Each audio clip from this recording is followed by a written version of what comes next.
Okay, there we go. There we go. All right. Let me fix this here.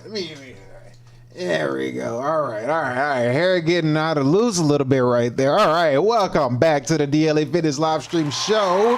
Yes, sir. Just a little bit right there. Okay. Perfecto. All right, man. How's everybody doing today, man? It is Monday, the beginning of your work week. Yes, sir. We got a good show lined up for you today. Hopefully you're having a good day. Hopefully you're having a good day. If you're having a bad day and you're bad and your week started off bad and your Monday sucks, let Mr. Chow break it down to you gently. Oh, you're having a bad day? Did you die? I got shot. But did you die? And as long as you are still here, you didn't get unalive, man, then just know that you are good and you can make something best with your day. So don't complain, just make a change. Let's go. Yes, sir, let's go. Gotta check something out real quick. Let's see. Okay, just learned something new. Whenever I hit the mute button, my audio still works. It still works, but if I turn the volume down, doesn't work anymore. So I've been noticing in my videos, it has like the surround sound in it. So when people are talking, sounds like surround sound. So like you get like a double vocal on top because it's picking up the sound from the speakers and from my microphone. But when I mute the mic, I still get a signal from the mute, but when I turn the volume down, I don't get a signal. I didn't know that was a thing. So I was wondering like, why are my sounds coming out and sounding all crazy and stuff like that? So now I figured that out. So now we'll fix that issue. And I can't have a dread sticking out my head like that because it's going to look crazy. So we got to fix that real fast. All right, we got it. All right. Let's go. Anyway, man, thank y'all for tuning in. Today we got a good show going in for you. Just know we are simultaneously streaming on YouTube, Twitch, Kick, and Rumble. So pick any one you want. If you're on YouTube, do me a favor. When you see that, is it going to work today? When you see that like button pop up, hit that like button right there to get the algorithm out, to get this message out. It's greatly appreciated to hit the like button because YouTube actually, pays attention to that. So I'd be greatly appreciated if you do. If you're on Twitch, Kick, or Rumble, give a follow, drop a comment or whatnot. It's greatly appreciated. Right there is the Cash App and the Venmo. Cash App is going to be Daniel2888. Venmo Danny-Daniel-00. If you want to support for today's show, let's go.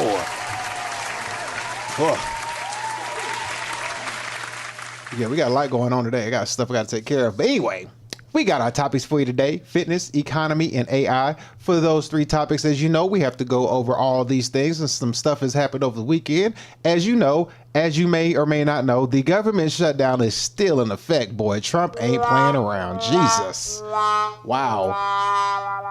Yeah, the government shutdown is still in full effect. And I got some stuff I got to show you about the government shutdown. It's kind of actually funny the way Trump is putting this thing up. A man's is king of petty, I must say. Yeah, we're on day 5, and you're going to be able to see what I'm about to show you here later on when we get to that part of the show. But first, the fitness segment of the show is going to be about, we're going to have, what's your name again? Will Tennyson. Shout out to Will Tennyson. We're going to go over a video of his where he tests out, 50 health trends for 50 hours straight. We're going to see what that's all about and see if that's worth watching. If it sucks, we'll cut it short, but he's always have good content, good videos. I really enjoy watching him. As you know, fitness is a very important aspect of life. I too myself, online fitness coach, and I also do YouTube videos on the video tab portion of this channel to where you have at-home fitness. I got to upload some here pretty soon. I got to do it. I just have some things I have to take care of because I want to upgrade it a little bit. Had some run-ins and hiccups, but nonetheless, I'm going to get back to it and getting those done. And we're going to see that video for sure whenever we start out on the fitness segment of the show to see exactly what's going on and see how Will Tennis is going to fare, basically testing out for 50 hours straight different health trends. So that'll be the fitness video we're going to watch for the segment of the show. Then we're going to jump to the economy for the second segment of the show. For the economy, we're going to look at two things, all right? The first thing we're going to look at is, of course, we got to check out day 5 of the government shutdown, all right? Day 5 of government shutdown. I mean, like, whose fault is it? Is it the left side? Is it the right side? Don't really know. Don't really care. Because then on top of that, we're going to look at a video. And the video is going to show that 900,000 workers have been laid off so far during the government shutdown. Allegedly. Allegedly, you know what I mean? I would have to double check that to make sure while the video goes on, but allegedly. And we're going to look at people speaking about losing their jobs and their positions during the government shutdown. So we're going to check out that video. Then slowly but surely, still in the economy segment of the show, we're going to go and tap in and look into Trump, who just did a 401k executive order plan, which is going to allow people who have 401ks to actually do better investing with their 401ks and even potentially be able to dive in to private equities with their 401k. Hey. I don't know how true that is, but we're going to have to look deeper into it just to make sure to see if we actually got that right. Because I want to make sure for sure. Because if that is true, that could be some good money for people to have. So we're going to take a look at that also in the economy segment of the show to see if Trump is out there allowing 401ks to get some of that private equity money and use their 401ks for more investment strategies as opposed to what they already have with companies. Because, you know, with companies, you invest in your 401k and it's like you don't really have control over it. So now you able to have more control and more investment vehicles to actually take a look at with your 401k. Then last but not least, we're just gonna watch a video on the economy on the AI segment of the show. And excuse me, with that segment of the show, we're going to take a look at, and we're going to look at a little fun animated video to end the show with, and then we're going to see if AI has already won, or is it working with us, or has AI basically already won? So we're going to take a look at that and see exactly what's going on. So hopefully AI hasn't already won. Hopefully we still have control over this thing, but I think like it's already won. It's coming. Ain't nothing you can do. Like I say, be prepared. Don't be scared. And it's kind of fun to watch at the end of the day. They got some crazy videos out right now, yo. They got some crazy AI videos. I'm going to have to show a few, like 2 or 3 if we got time, if time permits. If I can make the time looking at the clock, we'll have to look at some of those because they are wild with some of these AI videos they got out right now. And I'm telling you what, if I got time to show you these, you're gonna be looking at these like I'm gonna show you some of these videos and you're gonna be like, yo, what is this? I'm gonna show you another one and you're gonna be like, God damn. So let's just get ready, man. Let's get ready. With that being said, man, hopefully you had a good day so far. Hopefully you got up, had your coffee, worked out. If you're in California, it's about 11 a.m. If you're in Central Standard Time, it's 1. If you're on the East Coast, it's 2. So hopefully I can get you through your work day and help you get through things that you got to do. It's going to be interesting, entertaining all at the same time. Hopefully you learn something throughout the day. Hopefully I provide some insight to you and all that good stuff because, you know, somebody got to do it. Somebody got to help you out and give you some kind of insight or knowledge while we're going through today's show. So with that being said, let's go ahead and jump right into today's show. Let's go. And with that being said, we are going to, what's the first thing I got to do first? I need to refresh this video before we even get to that point because that would suck if I started the video. You know how they do on YouTube. Soon as you start the video, they're like ad, you know what I mean? We got to get straight to the point and make sure that we're not getting hit with an ad too quickly. So we got the screen refreshed and we're going to let our sexy lady guide us in for the fitness segment of the show. So here we go. Let's get ready for the fitness segment of the show. Oh, yes. We got 3 of them now. Oh, my goodness. We used to have a sexy redhead Latina. Now we got 3 of them. Oh, my Lord. Oh, my. Oh, hold on. Where is it? Oh, my God. Wow. Yes, let's get the banner up on the screen and get started with this show. Okay, so now that we got that going, we're going to go ahead and hop into the segment of the show. We're going to get this started. Let Mr. Will Tennyson take it away. Let me get the volume right so we haven't have any weird sounds. And I know to not just hit mute, but to turn this volume down so we'll have good playback later on so you won't hear like a double echo sound while you're watching the video because that sucks when I hear it. I'm like, oh man, these people are hearing like double surround sound. But with that being said, let's go ahead and pull this up, change that banner right there, get the fitness one up, and Mr. Tennyson, just take it away. Here we go. I have gathered thousands of scientific studies, combined them all together, and created the ultimate routine that some would consider the scientifically perfect life. And for the next 50 hours, I'm going to be following it. Why? because my life is far from perfect, and maybe there's something in here that I could bring back to my regular life to make it just a little bit better. Let's let the science class begin, starting with a morning routine. Now, for a morning routine, I'm not interested in doing some sort of like a Navy SEAL Hell Week type thing. I'm not hopping in a cold shower. I'm not getting in a cold plunge. I'm pro warmth. I don't want to do that. So I'm going to show you a very simple routine that everyone can do. There's really no excuses, and it all starts with going to bed at the same time and waking up at the same time every day. Don't stay up late playing with your joystick. Get to bed. Sleep is literally the most important thing, which is why tonight I have the most insane plans for sleep tonight. The next thing we want to do is immediately brush our teeth. Yeah, that's a biological weapon. No wonder why my nickname in high school was Nut Breath. But basically, when you go to bed, your mouth dries out and bad bacteria builds up. And when you wake up the next morning, consume a sugary drink or sugary food before brushing, you're feeding that bad bacteria. I never brush my teeth first thing in the morning. I always have a coffee. I always have my breakfast, then I brush. Is that gross? I'm not sure. I guess it is. Yeah.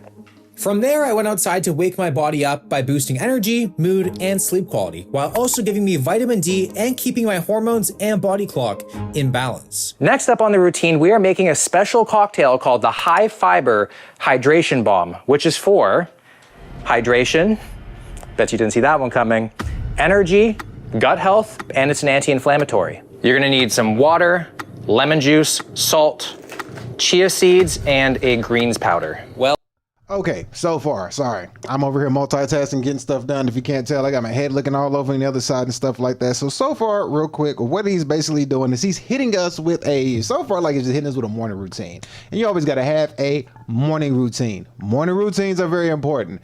You got to have a wake up time. You got to have a go to sleep time. Me personally, my wake up and go to sleep time, I focus and try to get to bed by like 9:30. Take me some zinc, magnesium, pop those bad boy, and they kick in like a muscle relaxer and just have you just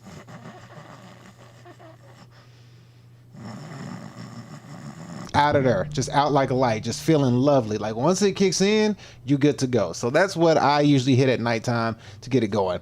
Wake up time, my alarm goes off at 4:20.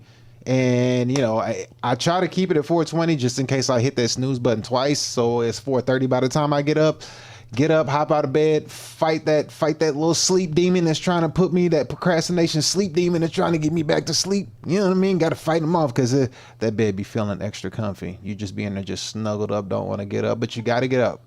Hop out that bed, go in the bathroom, you know what I'm saying? Drain the main vein. And then, you know, go in the mirror, throw some water in your face to wake you up, brush your teeth. And then me personally have to go outside, walk the dog, help me and the dog wake up, let him, you know, release his little organs. And then we take a little walk around the area for a bit. Then we come back in and then, you know, get my breakfast and stuff ready and stuff like that and have that cooking and then get some stuff ready for the show, do some stretching and things like that, have a little prayer go on, a little meditation if I can make time for it. You know, all these things prep up and then drink some water. Try to get like 2 cups of water in first thing. Just kind of clear your body before you get any like coffee or energy drinks in. All these things is like you should do every single day and like and at every night before the next day. Trying to prepare yourself for success. So right now, what I'm seeing him doing, he's basically giving us like a routine of what he does when he wakes up or whatever the hell he's doing. But I agree with him on this, and sleep is extremely important. Going to bed at a certain time is important. Once you become grown and you know you're a big boy, you're a grown man at the end of the day, like that staying up late night stuff and snacking late, it works so much against you. You know, once you get your body right and you start looking good, you'll realize how much you're hindered by not enough sleep and snacking late, eating after a certain time. So like once it's like past 7, 8 o'clock, you try not to eat past that time. And then you snack after that time, go to sleep with that stuff on your body, turns into sugar or whatever, and then you just like turn into fat. It's not burning off, you know what I mean? It's just extra calories that you don't need. You should just go to sleep and wake up hungry. That would be your better bet. You know, eat some breakfast in the morning as opposed to snacking. Because if you snack at night, it's more than likely not gonna be good. So you want to at least make your snack decent and good that you have. At least make your snack decent and good, which you're probably not. So just go to sleep and have a good breakfast. So sleep is important because then how you gonna wake up? It's harder to wake up when you're tired. But sometimes, you know, life happens and you got to do what you got to do. So sleeping have a sleep schedule. You know, if you're a married man, you know, you're going to have to go to sleep because your wife is going to dictate how you go to sleep, because a lot of men are basically, you know, the wife got them out of balls. You know what I mean? But, you know, single guy, you know, however you take care of yourself, go to bed early. You know, if you have, you know, do what you do and make sure you get to bed by a soundly time and get ready to crush the next day, because most people ain't doing that. Most people ain't crushing the next day. And if they do, they wake up, they go to work, and they get up and wake up just in time to do what they need to do to get out the door. But you take it the extra mile. You got to take it that extra mile. You know, you got to, you know, get some stretching done, you know, get like some little light workouts done, read a little bit, get a little bit of reading in, 15 minutes of some reading or something, you know, a little, some meditation for 15 minutes, like make time for these things is going to put you ahead of the competition, as far as, you know, life and business goes. But with that being said, let me stop talking. Let me let Mr. Tennyson continue what he was talking about, because I feel like interrupting him. Rude for me. My apologies. Well, hopefully bomb isn't code for what I think it might be. And if it is, hopefully I get to choose when that bomb detonates. Here we go.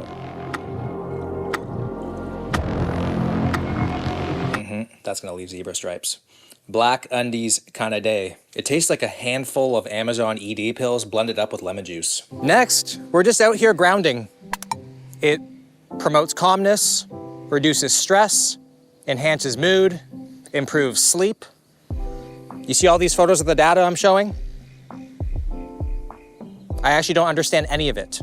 Like none of it. Might as well just be cave paintings. I've either peaked in grade 5 science, or I'm just straight up illiterate. I must say, walking barefoot in the grass makes you instantly feel amazing. And fortunately, That grass is dead. I don't know about you. If you're walking dead grass, that stuff hurts. He must got some rough feet, because that stuff does not feel good. You might want to stand right there in that section right there on top of them little dandelion looking flowers and green grass right here, because this dead grass, this ain't it, bruh. This ain't it. I'm in a part of town where the only thing I have to worry about not stepping on are anthills and not needles. And if there's anything wet, I'm just telling myself it's a sprinkler. I will also add, this entire time of the morning routine so far, I've not had my phone with me. Social media detox. You don't need to be on your phone right away in the morning. And watch, this is the day. I have a missed phone call from Arnold Schwarzenegger or something. For breakfast today, we are making something that was popularized by a famous strength coach of the name Charles Poliquin. And that is a meat and nut breakfast. That just sounds like my favorite breakfast in bed. But there are a lot of benefits to this kind of breakfast, and that is lower carbs equals fewer crashes. It's better for body composition and insulin sensitivity. It improves dopamine and focus. It stabilizes blood sugar, and it keeps you full. Meat and nut breakfast is consisting of filet mignon and some walnuts. Now, the calories of this dish, I don't want to know. I looked at the nutrition label of the walnuts, and it was terrifying. Yeah, but I think I'm gonna finish the meat off and then earn the nut. I just call that oral tradition, and I don't need science to tell you that filet mignon is a premium cut, dog. Obviously medium rare. Anything more, give it to the dogs. I didn't know meat could be this submissive. This is grass-fed. I almost just made a noise reserved for hotel rooms. The perfect amount of blood. Gives it a little bit of that sickening edge. Don't get me wrong, this is amazing, but I'm a sweet breakfast man. Why can't what I want? I think if you're not... I done forgot already that I've already switched over from hitting the mute button to the thing. I agree with him as far as sweets for breakfast. That's me all day. I like sweets for breakfast for sure. I'll give him that. But I mean, I forgot what he said that was. I mean, he said meat and nuts, but I mean, that was just like a huge pause moment. So I'm gonna have to, I mean, I don't know what kind of meat that he's eating. Good Lord, this sounds horrible. If it's a steak in the morning, like, you know, like a sirloin or a ribeye steak for breakfast, like some steak and eggs, then hey, you know, like let's get it. You know what I mean? But I don't know exactly how this works. I wouldn't mind having steak for breakfast. That's a winner chicken dinner right there, if you ask me. So, but as far as this goes, this would be better. I mean, the sweets, you know, the sweets are good, but if you're going in for a workout, I would still go with oatmeal and like a cup of oatmeal. Make it to your liking as far as, you know, like if I do cinnamon raisin and apples with sugar and butter, and then, you know, and then 2 boiled eggs, and that's my workout meal. And then afterwards, you know, I would have, you know, like a protein heavy meal to kind of basically use that to fuel my muscles. There you go. Use protein to fuel your muscles after you work out with like a little bit of carbs still, but I use the carbs for my workout so I can burn through all that and use that for energy. So I'll be in the gym not feeling so sluggish. And then when I'm done working out, protein heavy to repair the muscles that, you know, I just exhausted basically. And to me, that works out like a charm. I mean, lately your boys been cheating a little bit, but that's neither here nor there. But let's continue with the video. Here we go. And what makes me happy? Just be science, you know? You wanna know what's kind of funny? We have so much data supporting this kind of breakfast and how good it is for you, yet the government just wants us eating cereal. The government wants us eating cereal so we stay fat, weak, broke, bloated. Eat cereal, feel foggy, blame yourself. It's all part of the plan. What's the plan? I'm not entirely sure. None of us are sure, but there is a plan. Nothing says population control quite like Tony the Tiger. I'm just putting that out there. There's a plan. Walnuts are the real deal. There are so many health benefits for walnuts specifically. It's the apex nut. So this nut should give me clarity that monks meditate 20 years for. But yes, government does want you to be fat and eat crap because, you know, they say eat the bugs and they likes it. Well, I mean, he in Canada, so I can only imagine his government's doing the same thing our government doing here in America, which is wild. But hey, the more we seem alike, the more we are the same. All right, here we go. It's been a while. Kind of reminds me of an old man in a hot tub. A little bit of a tan, wrinkly, surprisingly creamy finish. And the nominees for Best Actress in a Groovy Nightclub Drama, Miss Wayman Harrington. Very earthy, too. I can already tell it's gonna keep me a lot fuller. The other day I DM'd Andrew Huberman and I asked him, if humans could only take 4 supplements, what would they be? And he didn't answer me. So there must be a lot more interesting things going on in the DMs, Andrew.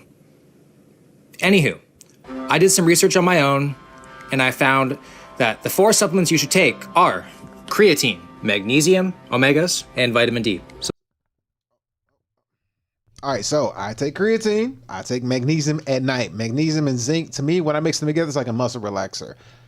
I take vitamin D in the morning with my other bunch of supplements that I take. So far, we're on the same page. So far, so good. So this is what I'm gonna be taking.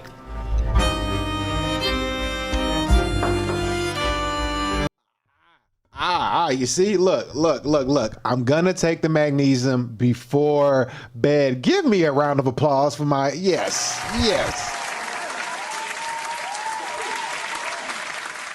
Told you.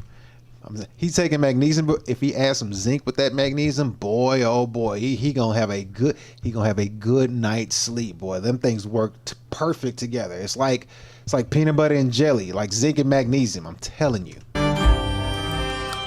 You are supposed to delay your caffeine 60 to 90 minutes after waking, so you can truly feel what rock bottom feels like.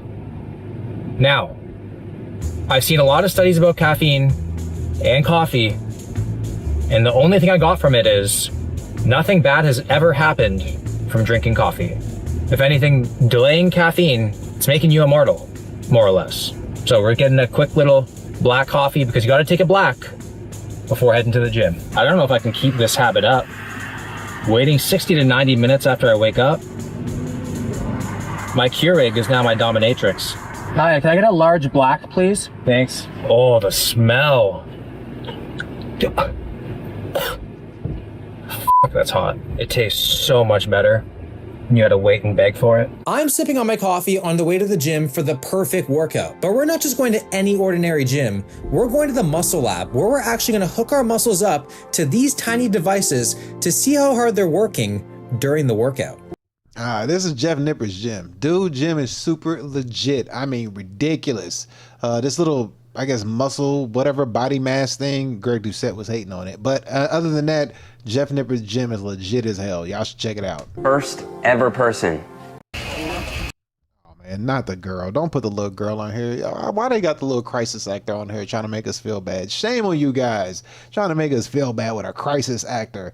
That's not even, no. Don't put no crisis actor on here trying to make us feel bad. No. Let's get back to our scheduled show. Here we go. These in the Jeff Nippard Muscle Lab. And it basically just measures electrical activity in the muscle. It's a good proxy for activation.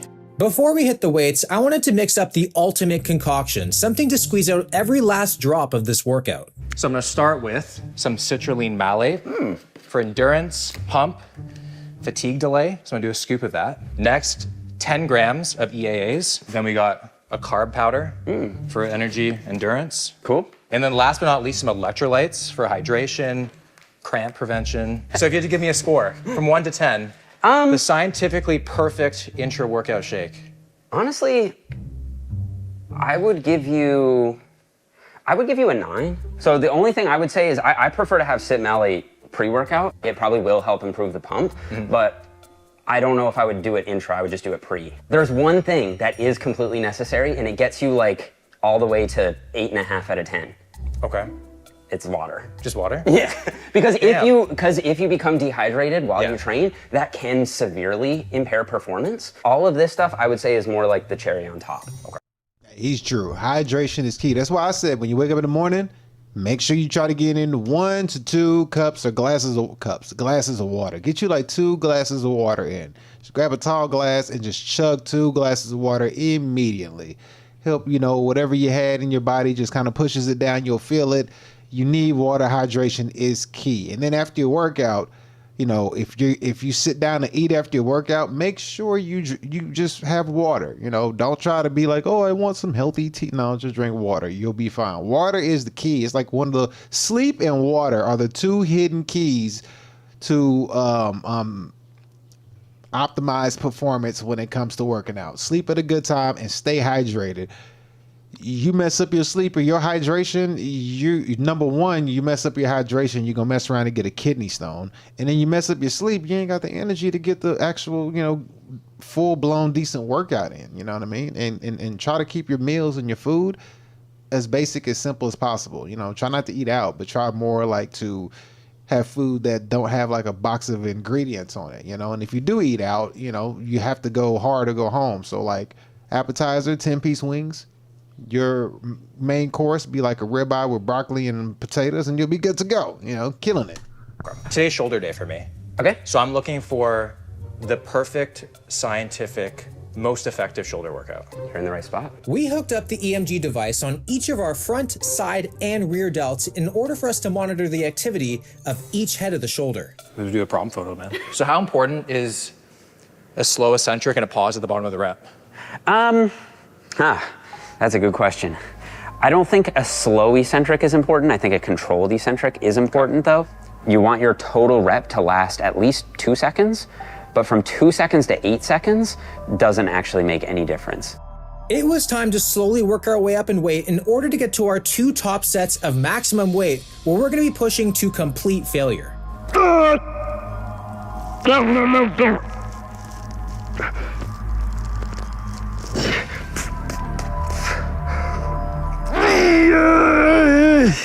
Nah. More. Control these last rep or these last couple. Drive it. Finish it. The shoulder press is usually thought of as mainly a front delt exercise, but interestingly, both Jeff and I felt significant. And that's how you got to work out. You got to push to failure every single time. Every single one. You got to go till you can't lift the weight no more. That's the way you push yourself. And you'll be able to increase the weight week by week over like 2.5 to 5 pounds, or maybe every couple weeks or a month or whatever. But that's how you do it. It looks goofy and funny, but if you ain't making the bitter beer face, you ain't working out right. You're in there just lollygagging and dicking around. Lateral delt activation. In fact, I actually felt it more on the side delts than the front. So your lateral delt was 132%. Super high. Your front delt was 112%. So they're pretty close. You actually had more lateral than front on the shoulder press. What? Yeah. With the side delt, is that enough of a percentage of activation to be worthwhile doing? Now what we're gonna do is we're gonna compare it to lateral raises and see.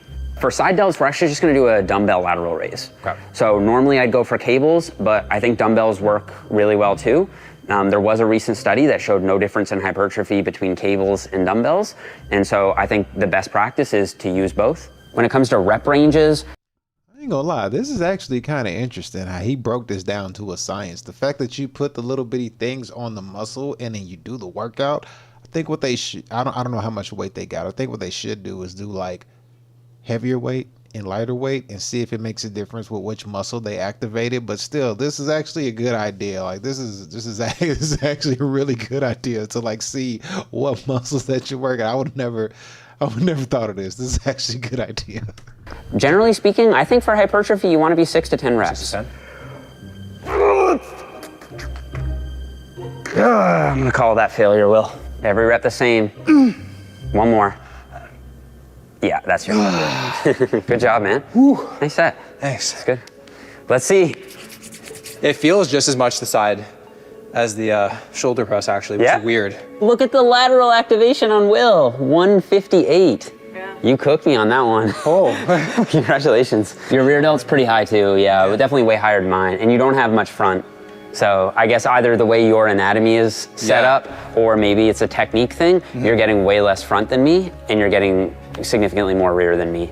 It's pretty interesting. Even with the most optimal exercises, everyone experiences them completely different. That's why it's so important to find the movements where you personally feel the most benefit. So a 6-set shoulder workout doesn't sound like a lot, but that's enough a couple times a week? Yeah, I think so. I think if you throw more volume at your shoulders than that, you're getting close to what some might call junk volume territory. Right. I don't necessarily think it's like junk volume and that it's useless. It's just that you get severely diminishing returns with adding more volume. And at a certain point, you're kind of just wasting your time, to be honest. Like, I think it's kind of interesting the fact that they are doing the same workout, but they seem to be working out different parts of their body. Like how he was working out more of his rear delts than his front delts, while Jeff was working out more of the front than the rear. And they're doing the exact same workout. That's actually interesting to come to find out, because if that's the case, then you would have to, I would say they should go around and try to figure out, okay, which workout could you do that actually works more of your front as opposed to your rear delts, to see exactly what workout you could use to actually accentuate what you're lacking, and if you understand what I mean. So it's actually cool to see, because everybody's body is different. You know what I mean? Like everybody's body is completely different. So if you ever go on a bulk and do a cut, in your bulk, you're going to find out where most of your fat gets stored. And then when you try to cut, you're going to find out where you're going to cut fat at last. You know, for me, it's going to be in my gut. You know what I mean? And other people, it could be, you know, like women usually is more in like the legs and stuff like that, or their stomachs too. And, you know, guys would be like more their gut or just whatever area, but you'll find out where it's hardest for you to lose the fat at. And you'll also find out where you store most of it at. So same thing with the workouts. You know, he might be just more like back strong as opposed to him being front strong. So he might have a stronger back as opposed to Jeff. Just saying, I might not be right on that, but it's interesting to see, to do the same workout but have different but to be able to work out a different completely part of your muscle as opposed to the other person doing the same thing. So I wonder if they're going to go around and try to figure out which workout he could work more of his front delts than his rear delts, to try to figure out why that is, or not even why it is, but what helps him in that range of what he's missing. for the vast majority of people, I'd rather see them do 2 sets per exercise that are actually executed well, meaning good technique and high effort, than like 3 or 4 sets where they just kind of come in and heave some weight around and get a pump. Like, it's infinitely better to do more quality volume than just more total volume. So you must be wondering why I'm at the grocery store and not rushing to get my meal in. That's because the anabolic window doesn't exist. Contrary to popular opinion, you don't need to get your nutrients in within like 10 to 20 minutes of training. In reality, there's about a 5-hour window that brackets your pre-workout meal and your post-workout meal. So in terms of post-workout nutrition, as long as you're getting your meal in around 5 hours after you ate your pre-workout meal, you're good. So all this idea about like spiking insulin and like all the fast digesting carbs and everything, it's kind of bro science for bodybuilding. The only study you'll find supporting it is probably on the label of some sketchy mass gainer. So unlike the Easter Bunny, Santa, the Tooth Fairy, my life actually improved Once I found out the anabolic window wasn't real, all that time rushing home to choke on some dry meat was for nothing. I'm not just aimlessly picking up random things. I have exact ingredients and macros I want to hit, because earlier I asked Jeff, what is the perfect post-workout meal? Well, the most important thing is protein. So I'd like for you to get at least 30 to 40 grams of protein. Then the next. That's exactly what I said. I said I would mainly go for protein after my workout because you want to repair your muscles. That's the main thing you want to do. So that's why I was like, hey, 10-piece wings and then a lunchtime ribeye, broccoli, and mashed potatoes, and you'll be good to go. You eat that, you'll for sure be good. I mean, that right there, it's like, to me, that's like the secret sauce, right after a workout, because you're probably gonna go to sleep after that one. Like that right there is gonna sit in your stomach, and you're just gonna be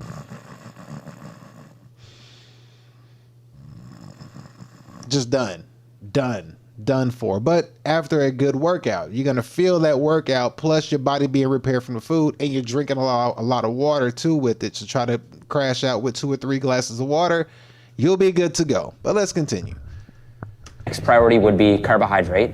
That's not that important, especially if you had carbs in your pre-workout meal. The thing with glycogen is it will replenish, generally speaking, within 24 hours anyway.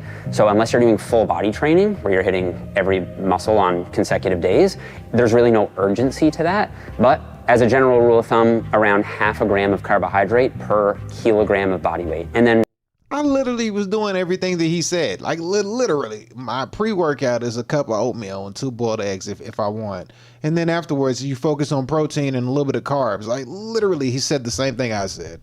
fats, again, since there's no real urgency for absorption, it doesn't really matter a whole lot. So, you know, the traditional wisdom was to keep fats low in the post-workout meal, but that's just to increase carb absorption. If there's really no rush to get the carbs absorbed, then it doesn't really matter if you have a lot of fat. Okay, so that's the theory. So what do you actually eat, okay? What I might do as a post-workout meal would be a chicken wrap.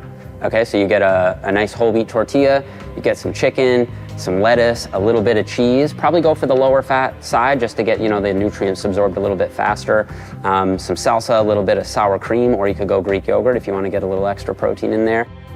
Here we have the perfect post-workout meal, and to be honest, these macros were really easy to hit, so I'm gonna have to find something later to really manipulate, because I was expecting to get like half a pie to like spike my insulin or something like that, something fancy, but no. 80 grams protein, 51 carb, 17 fat, 646 calories. The heck was with this science, man? The anabolic window might not exist, but we still live in a calorically limited prison that we call Earth. Tastes like the whitest Mexican food ever. Somewhere, a Mexican grandma felt a disturbance in the force. It is also a little after 3 p.m., so the meat and nuts filled me like no other. You win it! This is actually pretty filling too. The lettuce is stupid though. I'm stressed, you're stressed. Yes, you are. Don't lie. And that's just part of being human. It's okay. But according to science, there are some very easy, low-hanging fruit things that you can do on a daily basis to greatly reduce your stress levels. And I'm gonna test 4 of them. Test 1, gargling salt water. This apparently helps activate the vagus nerve, which helps calm your heart rate, lower blood pressure, and reduce the physiological effects of stress.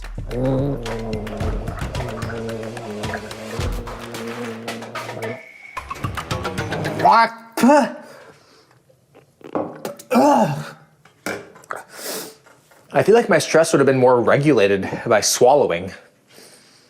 The job kind of feels half done. I swear a bunch of these... Yeah, and there he goes again.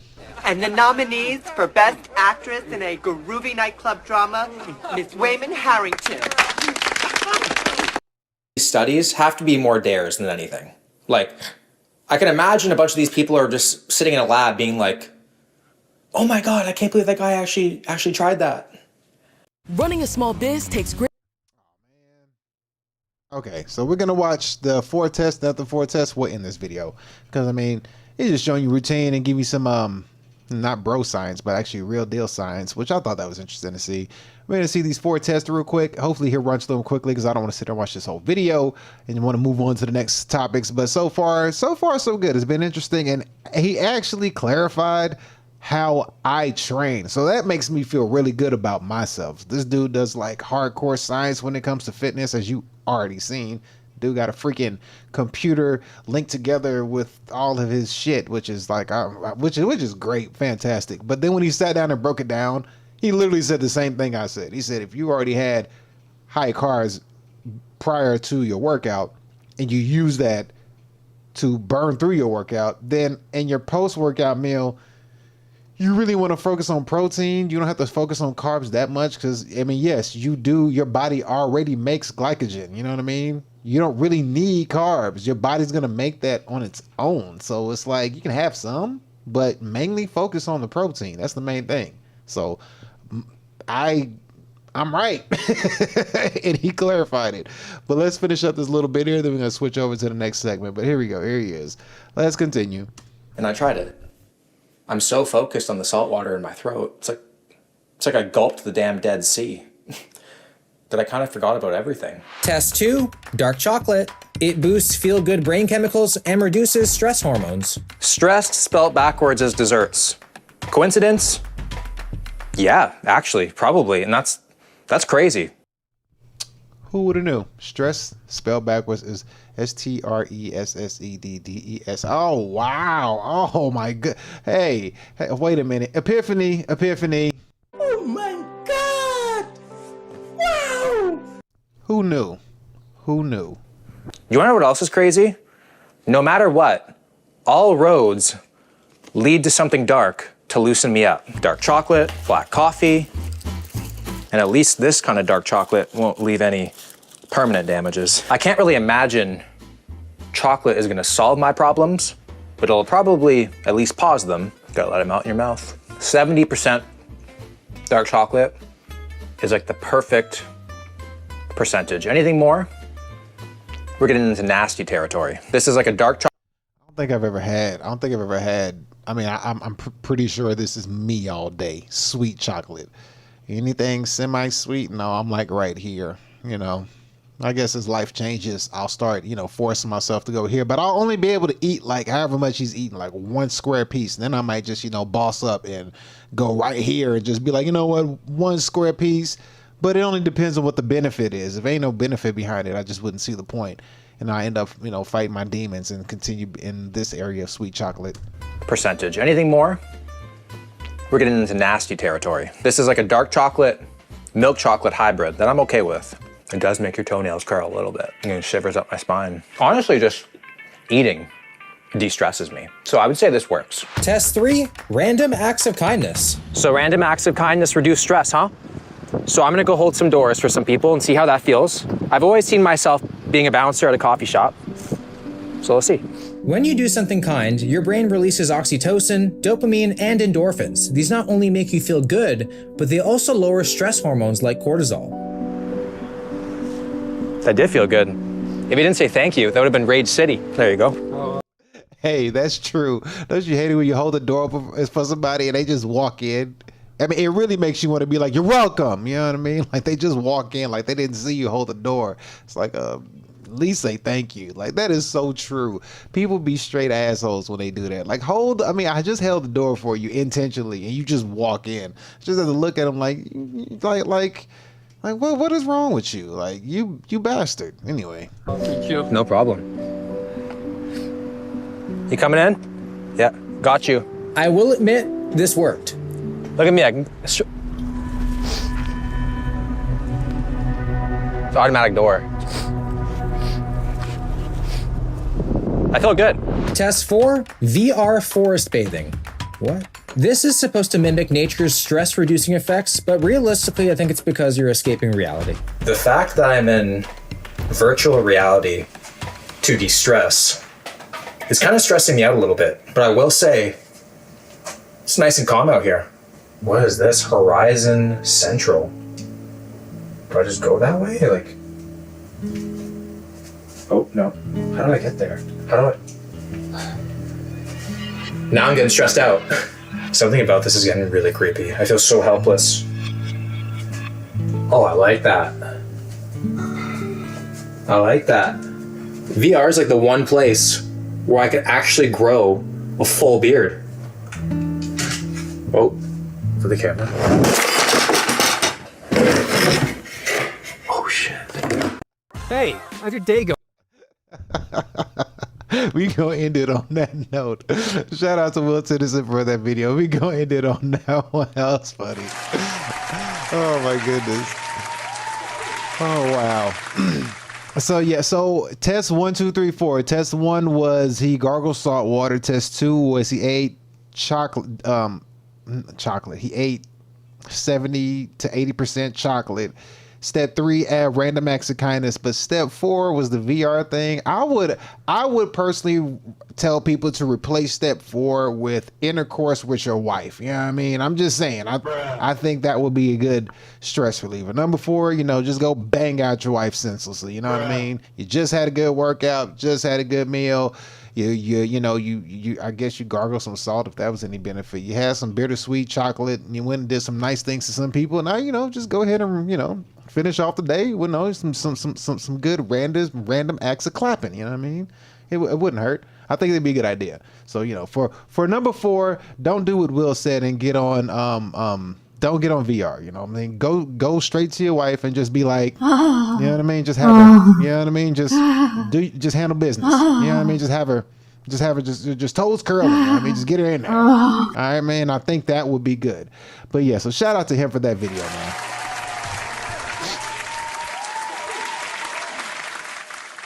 All right. With that being said, man, we're going to go ahead and slide on over to the next segment of the show, which is going to be the economy segment of the show. I believe that we need to go ahead and get into that because we got some stuff that we need to talk about because Trump out here acting a fool. This dude is so petty. A petty president. Yeah, he's petty. It's funny sometimes to watch, but at the same time, he is causing some catastrophes. But he did say it though. He did say it. He did. I gotta find it. Now I have to find it. I have to find this real quick. When did Trump say economic warfare? All right, I gotta find that because he said something about him speaking of economic warfare. I want to show it to y'all, but other than that, let's go ahead and get into this segment of the show real quick. So let me switch out this banner before we get into it. So there's that banner. There's the economy, and let's get our sexy lady in here to give us a proper introduction. Welcome to the economy segment of the show. Enjoy. Yes, sir. Yes, sir. Yes. We are welcome into the economy segment of the show, ladies and gentlemen, and we have to go over day 5 of the government shutdown. That's right. Day number 5. It is not looking too good. No, it's not. Do you know in this government shutdown, do you know that not only government employees are not getting paid? I just found this out. I didn't think it was true, but our military people are not getting paid either, bruh. Oh. The military ain't getting paid. Yeah, I know. You was like, of course, Daniel, you idiot. They're part of the government. What'd you expect? I mean, I thought they would still get paid because, you know, they got basic allowance for housing.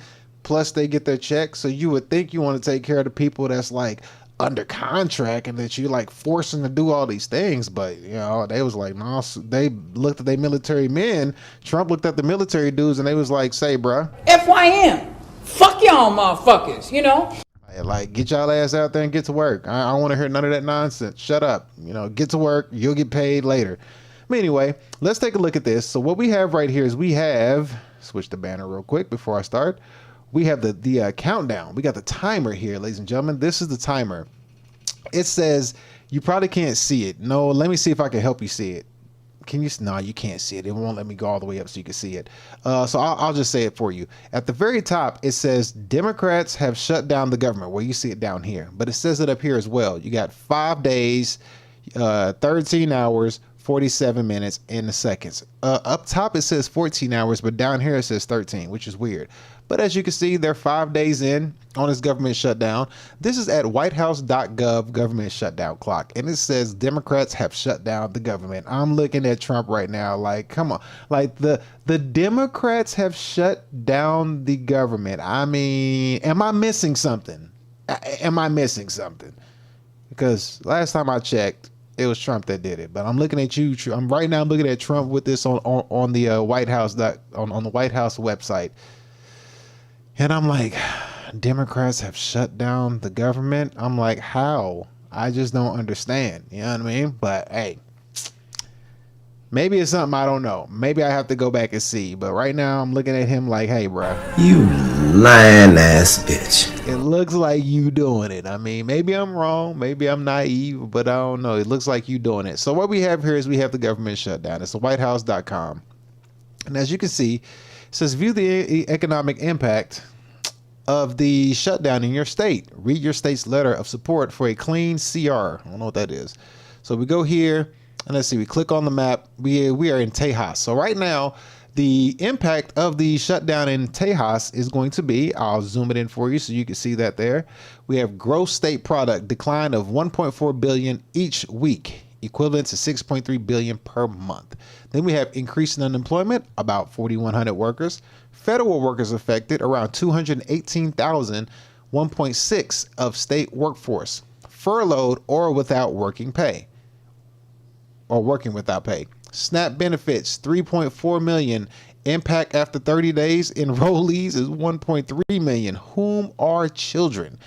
SBA loan delay, around 307 million in distributions. Federal contract spending cut, around 2 billion. Consumer spending decline from lost wages, estimated 3.1 billion each month. See full data? Why not? Let's see where it takes us. Okay, impacts economic government. All right, we're not going to go that far. That's just taking it too much. I'm not about to read all that. Yeah. But as you can see, you can actually go in here and click on your state, and you can see exactly what impacts it's having. Who else should we look at? Well, what's one more? Let's go over to California. California, 5,100 workers. Okay, so it's the same thing, just different people, of course. And then over here, we have on this side, is read your state's letter of support for clean CR. I don't know what CR is, but we're gonna look at Texas letter. Read the House letter, Senate letter, Association of Business Statement, or Business Leadership Council. What is CR? Should I know what CR is? What is clean CR? I don't know. Let's read the House letter.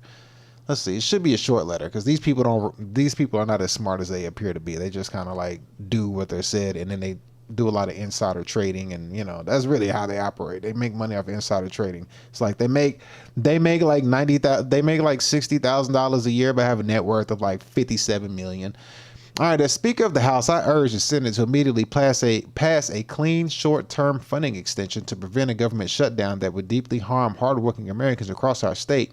With September 30th funding deadline quickly approaching, I implore the state to fast-track the clean short extension that passed the House of Representatives with bipartisan, oh good Lord, support. All right, so this is something they tried to put Ben back in September of 29th of 2025, and we're in October 6th, so clearly it didn't work. And it says at the very bottom, I urge the Senate to do the right thing, act swiftly to pass a clean funding extension. The American people are relying on our leaders to put good governance over politics for the sake of security and stability. We respectfully call on you to act without delay. Well, I would say that did not work as intended. So, there's that. So that was the House letter. Senate letter, what you guys got? Y'all got anything good for us? Let's see, because probably not, because it's clearly nothing worked. And then we'll look at the first paragraph, and we'll look at the very bottom. So we got this right here. This is September 27, 2025. Dear Senators, as Texas State Senators, we urgently call on the U.S. Senate to immediately pass a clean short-term funding extension. Same thing. They're saying the same thing. The proposed budget extension is a straightforward bipartisan solution. There are no gimmicks or partisan poison pills. It's a clean short-term funding measure that both parties have historically supported. All right, so, you know, they basically wrote letters to, you know, CYA, and yeah, there we are. So as we see, we're on day 5 right here. As you can see, we're on day 5 of the government shutdown, and it clearly is the Democrats have shut down the government. So Trump, Mr. King of Petty, he is shutting the government down for day number 5, and we are basically continuing to see how this pans out. Now, On the last video that I did do a video that was Friday. It was day 3 of the government shutdown. And one thing that we did find out was that on the government shutdown, it was I had a list, and the list started from the 70s, and it showed the president and the government shutdown that they did, right? And we got from the 70s all the way to current. The last government shutdown was when Trump was president last time, and out of all the presidents from the 70s to now, he was the one that did the longest government shutdown. It was like 32 or 34 days. So if he's, you know, doing it again, then we might see another 1 month of a government shutdown, which is going to be pretty detrimental. So we're going to see how this pans out, because he did the longest one the first time. So it's no telling how long he might do it this time. And, you know, I don't understand what the benefit will be, but we'll see what's going to happen. And I think what he's going to aim for, from what I covered last time, was that if it's on for really long, then the healthcare cost for people who are on what is it called? People who are on like some kind of certain healthcare, I forget what it's called, affordable healthcare, their rate is going to go up 114%. So if this thing persists on for as long as Trump is trying to do, because I think that's what he's trying to do, he's trying to get the healthcare costs, the affordable healthcare costs, he's trying to jack it up 114%. I covered that on Friday's show. So, you know, that sucks. That's not cool at all. And it's like one of the few times I would agree with the Democrats on something. It's like, why would you? So if that's 114%, you can only imagine healthcare already sucks. So whatever it is that they're trying to do for the people who have affordable healthcare, which are the poor people, it's going to cause a lot of homelessness. It's going to cause a lot of problems. So I just don't understand the point of doing that. But then again, if you understand how this works, is big bank take little bank. You know what I mean? And in a nutshell, I look at this government shutdown as Trump, you know, flexing his rich people power, and he's saying to the poor people like, hey, yo, FYM. Fuck y'all motherfuckers, you know? I mean, that's really what it boils down to, because we're in a 2-tier lifestyle right now, rich and poor, and that's just how things are going, whether you like it or not. Next thing we're going to take a look at is we're going to look at you know, we'll look at that next. We're gonna look at this video. Let's go ahead and jump into this video. And this video is basically going to talk about 900,000 workers who are fired from the government shutdown. So let me get this video pulled up real quick and let the ad play. So we're at 900,000 workers. Not 100% sure if that's been the case, but we're going to see people who are going to talk about them being being laid off from the job so far, the government job, since the shutdown has happened. So let's go ahead and pull this up on the screen, and let's take a look at this video. Got a nice looking face right here. So let's get started. Here we go. Job market is so bad that when I went to Washington, D.C., I dropped off copies of my resume to my state representatives and was like, hey, can you help me find a job? 2025, I'm going to need a refund because this year sucks already. I just got laid off for basically the second time back to back. So we're in these fat government shutdowns right now. I mean, we're in like a third day. It's not looking good. I mean, tens of thousands of people are now being fired. And I think a lot of these layoffs are going to be permanent. It's getting a little bit scary, guys. I mean, unemployment is going to be taken up for sure. And for all of people out there who are all complaining how hard it is in the job market, it's about to get harder as hundreds of thousands of federal workers are now flooding the private markets. So if you look at this, the U.S. government faces this humongous layoff spree. And a lot of people are basically leaving the federal sector and they're going to the private sector, which the private sector is already messed up because so many people are basically being fired. And the federal sector is honestly making the private sector job area even worse, as the private sector is dealing with a possible mild recession. They're hiring a bunch of people overseas and they're outsourcing a bunch of jobs. So even like the new college grads, they can't get a single thing. I mean, even getting a job at freaking McDonald's at this point is actually pretty hard. I mean, 154,000 federal workers basically took out this buyout plan. They took the money, it's a few months of like severance, and these guys are permanently gone.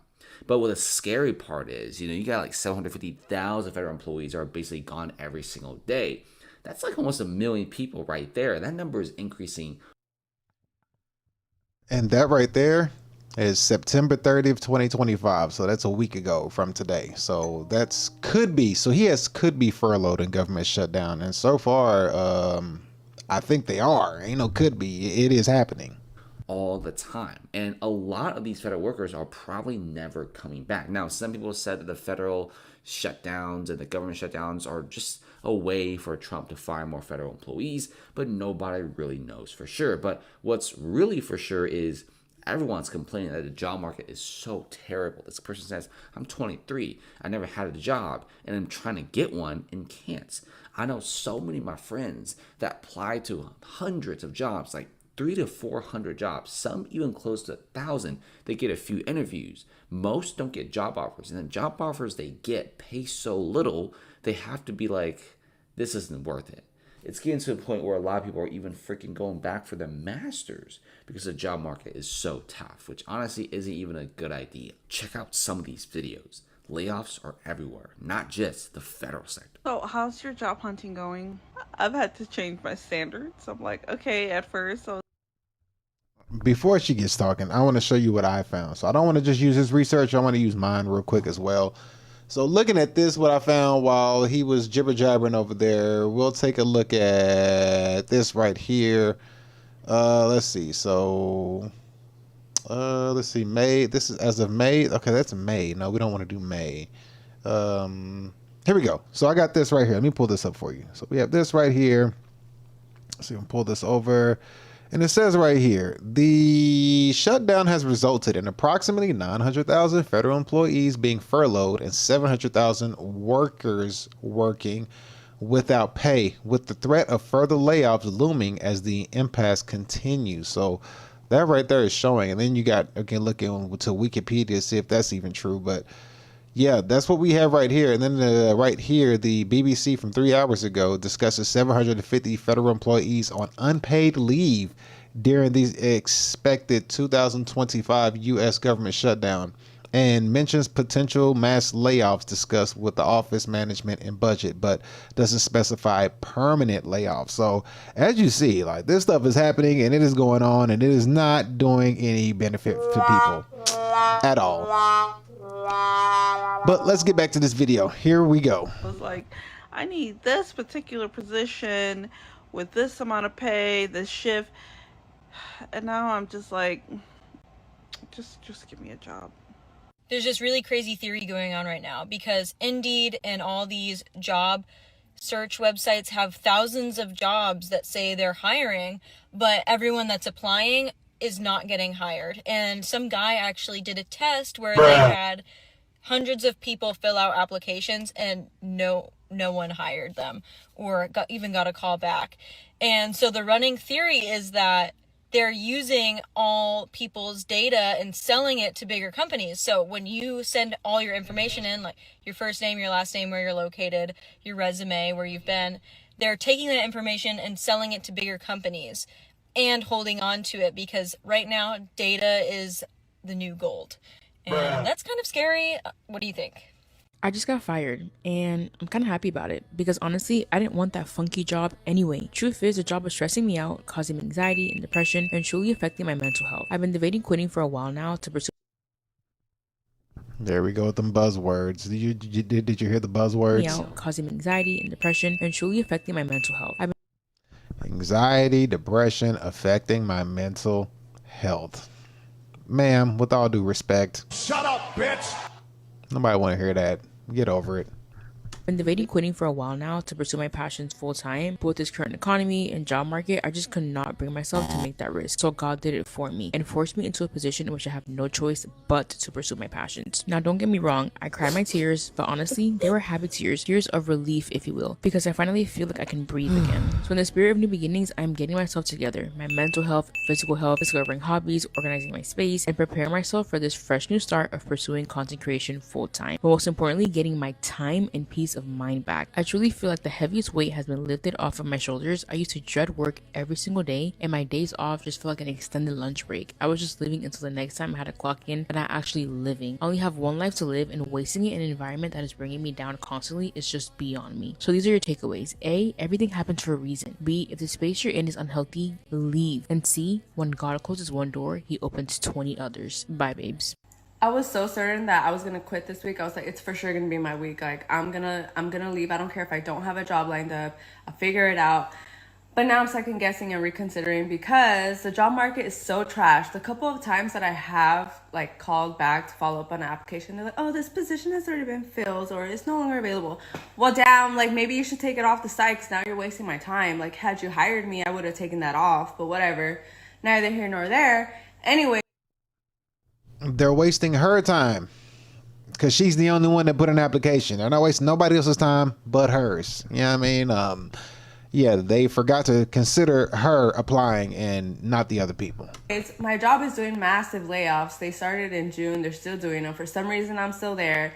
And I'm like, please call me up. Let me go. I want to collect the check while I try to find employment. And the reason, well, it's getting shitty at my job. But the main reason I'm leaving is because I start school in October and they're not willing to work with my schedules. 2 days out of the week where I have to leave 2 hours early. I offered to come in 2 hours earlier to make up that time. They said no.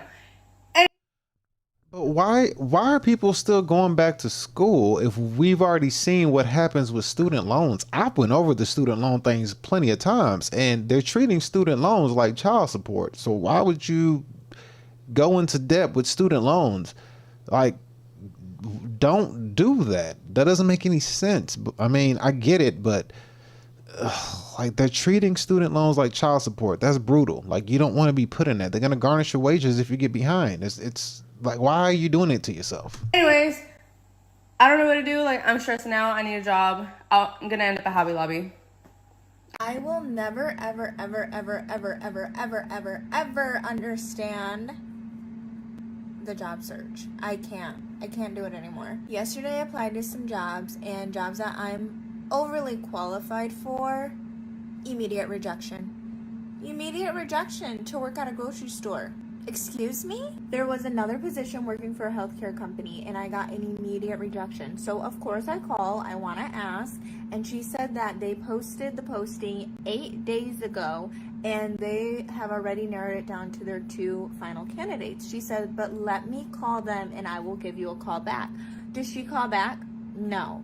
But I tell her, you know, what my degree is in, and she's like, oh, there's this position that it just got posted. It sounds like you would be a good fit for it. I apply, of course. Immediate rejection. What is happening? I don't understand. If you are just going to reject people or you already have your final 2 candidates, take the posting down. Like, take the posting down. Why is it still up? Because I am wasting my time to apply for a job that I'm just going to get an immediate rejection from. Here we go again. My time. I'm wasting my time because you're not putting it. It's like they're doing it to everybody, not just you. Everybody's getting the same treatment. And I honestly, like, it's annoying to me. I spend hours and hours and hours applying for jobs only to get rejections. And I literally can't do it anymore. Like, applying for jobs is a job within itself. Like, can you please pay me? Because I'm spending hours applying for a job. Like, I need to get paid. The job market is not good. And if you have a job, please don't quit your job. Unless you, like, have a lot of money saved up. But even then, if you have a job, count yourself blessed and lucky because it's hard out there. It is so, so rough. This is how many people have applied for the same jobs I've applied for.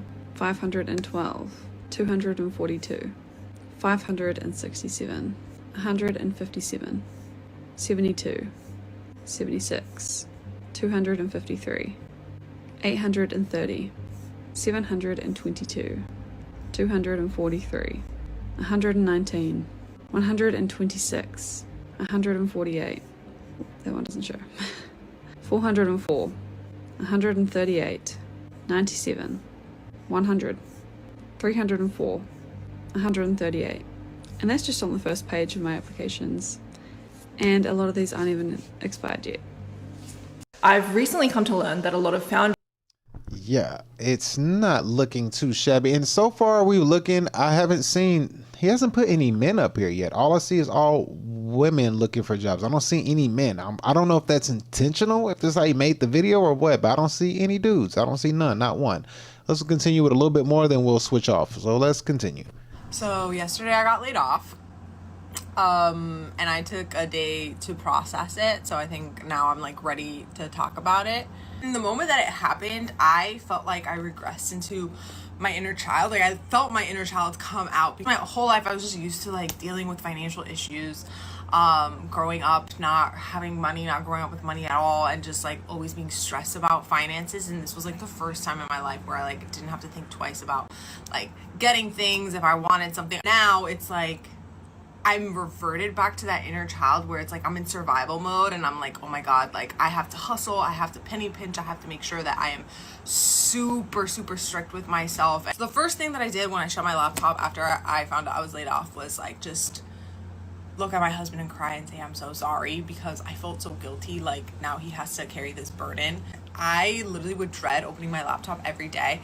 And coincidentally, right before I got into the meeting where I lost my job, I was so anxious because I was working on stuff for work. And Okay, this lady has a husband, so I don't see her situation as really that bad. She's just venting, and she really needs to shut up, to be quite honest. Because other people have serious problems. It seems like the other ladies are single, but this one has a husband and she's over here like crying, I'm in survival mode. It's like, no, you're not. You have a whole dude taking care of all your responsibilities and bills, so quit crying. Shut up. all that to say, what's meant to be is meant to be. The job market right now is so fucking frustrating. I just feel like I'm at my wits fucking end. I had a company ask me for a take-home assignment last Potty mouth. I spent 7 to 10 hours on this assignment. So I was like, I'm gonna do this right. Like, and I know this shit. Like, the assignment they gave me was literally my background. It's literally in my resume. Like, that is what I've done. Literally started a business in that industry. Like, that was the assignment they gave me. And I'm a UX UI designer, product designer. Like, I can do product management stuff too because of my business background. But like, I spent 7 to 10 hours on this, crafting it, honing it, perfection. Okay? Like, I did so much research. I worked on it during my vacation. They asked me for mobile and desktop wireframes, okay? It wasn't some like easy thing. They literally ghost me for like weeks. A month later, they get back to me that I'm not even gonna get an interview after spending that much time on a take-home assignment. And it's just so frustrating because it's like, I've obviously been like working on other things since then, like, and applying to other jobs, like doing it like crazy nonstop, but like, yeah, that is crazy. I agree with her on that one. I'd be upset. They gave you a take-home assignment, but a take-home assignment during the interview process, and then you spend all that time on it to do it, and they come back, and I would be upset too. So I feel her pain on that one. I mean, that's kind of, you gave me the take-home assignment just to give me the cold shoulder. So she has a legit reason to be pissed. I give her that. It's so frustrating to like put so much effort and work into that, have it go to nothing. Like, I'm in a master's program doing design, product development right now. Like, I know I can do this shit. Like, and it's just so frustrating because like, it's like, no matter how much effort you put in right now, like, the fruits of your labor are just not rewarded. You know, like, other people can really relate, but it's just so frustrating. You like want a job, you need a job, like you really want to take that next step in your life and you just can't, and you just feel stuck. And I just feel like judged by people because it's like, I should be. I want to be there. Like, I want to have that job and I want to be in that point in my life, and it's just like, it's not that easy anymore. As a designer, like, I'm getting really frustrated because I know I do good work and like I have a portfolio. Having a portfolio is like a huge thing, but it's like, what else do I need at this point? Like, connections, like gotten referrals, and still nothing is panning out. And I know, like, I just need to be patient, keep working at it. Like, maybe I need to finish my program and just, I don't even have time to have a job right now, honestly. Like, I'm doing so much in my master's right now, but like, I just, Okay, now she just ranting along. She's just talking and talking. Let's see what she has to say. We're gonna wrap this one up because there's it's you see, it's a lot of people, but I don't know why he just shows all women. I don't see any dudes on this whole thing. Oh, that's a guy at the end. We'll check the dude at the very end and then we'll wrap it up. I've been interviewing a new job for the past 2 months, and I just found out yesterday that the company that I made it all the way to the 4th round, was probably in the interview process for the longest with, met literally every important person at the company, just decided to go with a different candidate. My original feelings, my first feelings were, I mean, when you got this many people applying for a job, they have the right to be picky on who they want. So that's what's happening. They just got the right to be that. Oh, phone's going off. They have the right to be that picky with who they're choosing to pick. You know, that's just really what we're seeing. So that's why everybody is upset, because the competition is so fierce. And then on top of that, I've done a bunch of other videos showing how many people have getting like laid off from jobs, and I did a whole list. I mean, you have seen a list of like layoffs coming from like Microsoft, IBM, just countless of retail places, and I mean, it was an endless list of thousands of jobs. I mean, tens of thousands, hundreds of thousands of jobs, people getting fired or laid off. Now you have a government shutdown going on top of this. It's like they have that, the jobs now have that power to be picky, and like, because there was this one guy, I forget who he was. He was like a high business tycoon, and this was I did this video like about a year ago or something. Maybe it was an older video I did, but he said there needs to be some kind of crash or something, because he said that these workers need to feel appreciated to have the job that they have. So he was like pro let the cards fall, because he was tired of people like coming into jobs and having that attitude of like, like, I'm better than this, I don't need you, if you're not going to give me what I'm worth, I'm leaving and going somewhere else. And he was like, this market is flipped in reverse. Like, you're coming to me asking me for a job, but yet you're entitled as you approach, in which I could understand that. Like, I kind of get that. I get, when you're going for a job, you want to negotiate, but he was saying like it's too much of this going on. People need to be back at that point where they're grateful for having a job. And I mean, needless to say that whatever he was talking about, it came true, because we're here now and we're seeing it basically happen in real time, because now everybody is like competing for a job, and now they're sit down and hold on to it. But every time you turn around, there's like layoffs keep happening. So I mean, it's crazy to see, and it was wild to actually hear him say that. And then as time passed on, now we're here and it's happening. So yeah, I need to find that guy to see who he was, but let's continue this video. We're almost done. of course, disappointment, and then embarrassment that I told all of my family and friends that a new job was on the horizon. We were almost there, just to have to completely start over from scratch. So I'm Misery, and I'm looking for company. No, I'm kidding, but I am gonna try to do certain things every single day to make myself feel better and be more aligned, and I figured I would share those with you. So basically a bunch of like books and podcasts and like docuseries. Job searching is a humiliation ritual. Child, stop it. Don't start that. All right, let's look at one more. Here's the guy right here. Not him, but you'll see him in a second. I'm kind of curious. As all we saw was women complaining. Let's at least hear from a guy before we wrap this up. So let's see what he got to say. Learnings along the way. And I know it's going to turn out just okay. I'm so grateful you're here. Love you. Well, I'm sitting here on my porch trying to get some fresh air. I found out yesterday that I was one of approximately 150 people in my organization that got let go, laid off, restructuring, that's what we were told, whatever that means. The last 24 hours have been, actually 24 plus hours, I guess. It's now 28 hours. Have been pretty tough. A lot of emotions. It's really the first time I think I've ever been laid off in my, God knows how long I've been working. It seems like forever, 30 years maybe. I don't know, long time, 30 plus years. I think this is my first actual layoff. So, not performance based.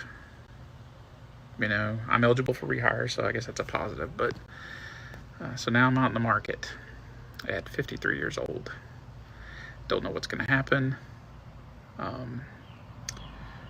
Apparently I do have some severance. Still waiting to find out the details on that. So at least I know I'm going to be carried for a little bit before I have to start dipping into any reserves or any other additional funds, trying to avoid all that.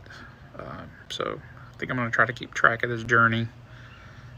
I know there are a lot of people out there that are in the same boat with me or been in the same boat. Job market's kind of crap right now, so I'm not looking forward to trying to find a new one. So here's post one of I don't know how many, but All right, so as you heard right there, he said he is 53 years old. I mean, that is brutal. That's the last thing you want to be, is 53 years old, trying to go back into the job market, finding a job, and then have to tap into your investments or resources. Ugh. I mean, because that's so many years that he's put in, grinding away and like making that stuff happen. So this should be a wake-up call. This should be a serious wake-up call to anybody dealing with jobs, because the world that we're going into is like, it's like basically saying like you need to be an entrepreneur, like, because you're relying on a job is like you're at the whims of, you know, either government or whoever else is, you know, dishing out these jobs. It's not a guarantee, you know, and a lot of the things that's going on now, we're entering into a you better be an entrepreneur type lifestyle, because they're able to do slim pickings with the jobs now, and it's going to leave a lot of people asked out at the end of the day.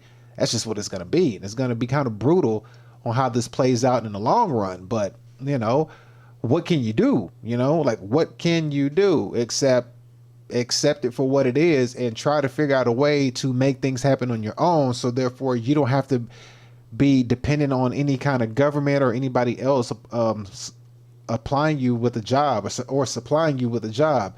You want to be able to be self-sufficient, stand on your own too at all times.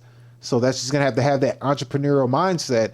And I see a lot of issues though. Like, some people were like that one girl was talking about work-life balance and my anxiety and depression and mental clarity. I was like, look, that's going to have to go out the window. If you want to worry about your anxiety and depression, all that, like, I think the only way to fix that is to throw work-life balance out the window, or get married and work together as a team with your spouse, not your partner. I don't speak that partner nonsense. With your spouse, you know, one of y'all can carry the majority of the finances and expenses, while the other one can supplement, you know, and move in a smart manner, move accordingly.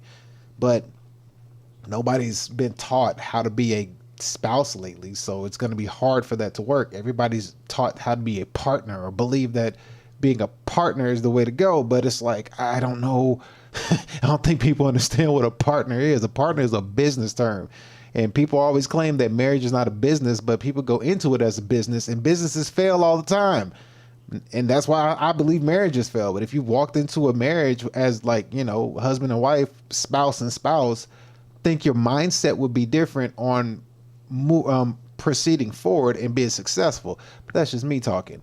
So in this economy that we're in, it's going to be more of an entrepreneurial based economy, and you're going to have to figure out a way how to be entrepreneurial minded and to stand out and to basically market yourself, and, you know, don't have a what is it called? Don't have a work-life balance, you know, type of mentality, because that's not going to exist. You know, whoever wants work-life balance, they're going to get weeded out.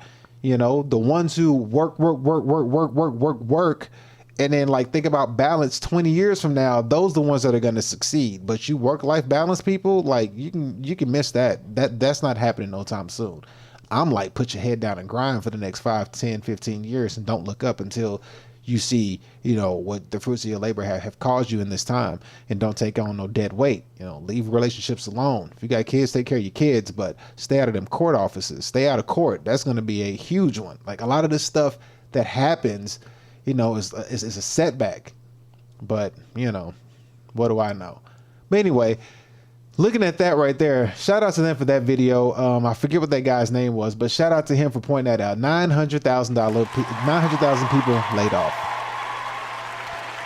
Now the next thing we're going to go ahead and take a look at, we're going to look at this right here. We have seen Mr. Trump signs a order erasing the path for private assets in 401k. So let's take a look at this and see. As a matter of fact, before we take a look at that, let me actually pull up this thing, as I passed this earlier and I wanted to show this. So here this is right here. Before we look at that, here this is. What Trump's executive order on 401ks mean for you. So last week Trump signed, and this was August 15th, 2025. Last week Trump signed a executive order that would make it easier to include alternative assets like crypto, private equity, and real estate in retirement accounts. Is it a good idea?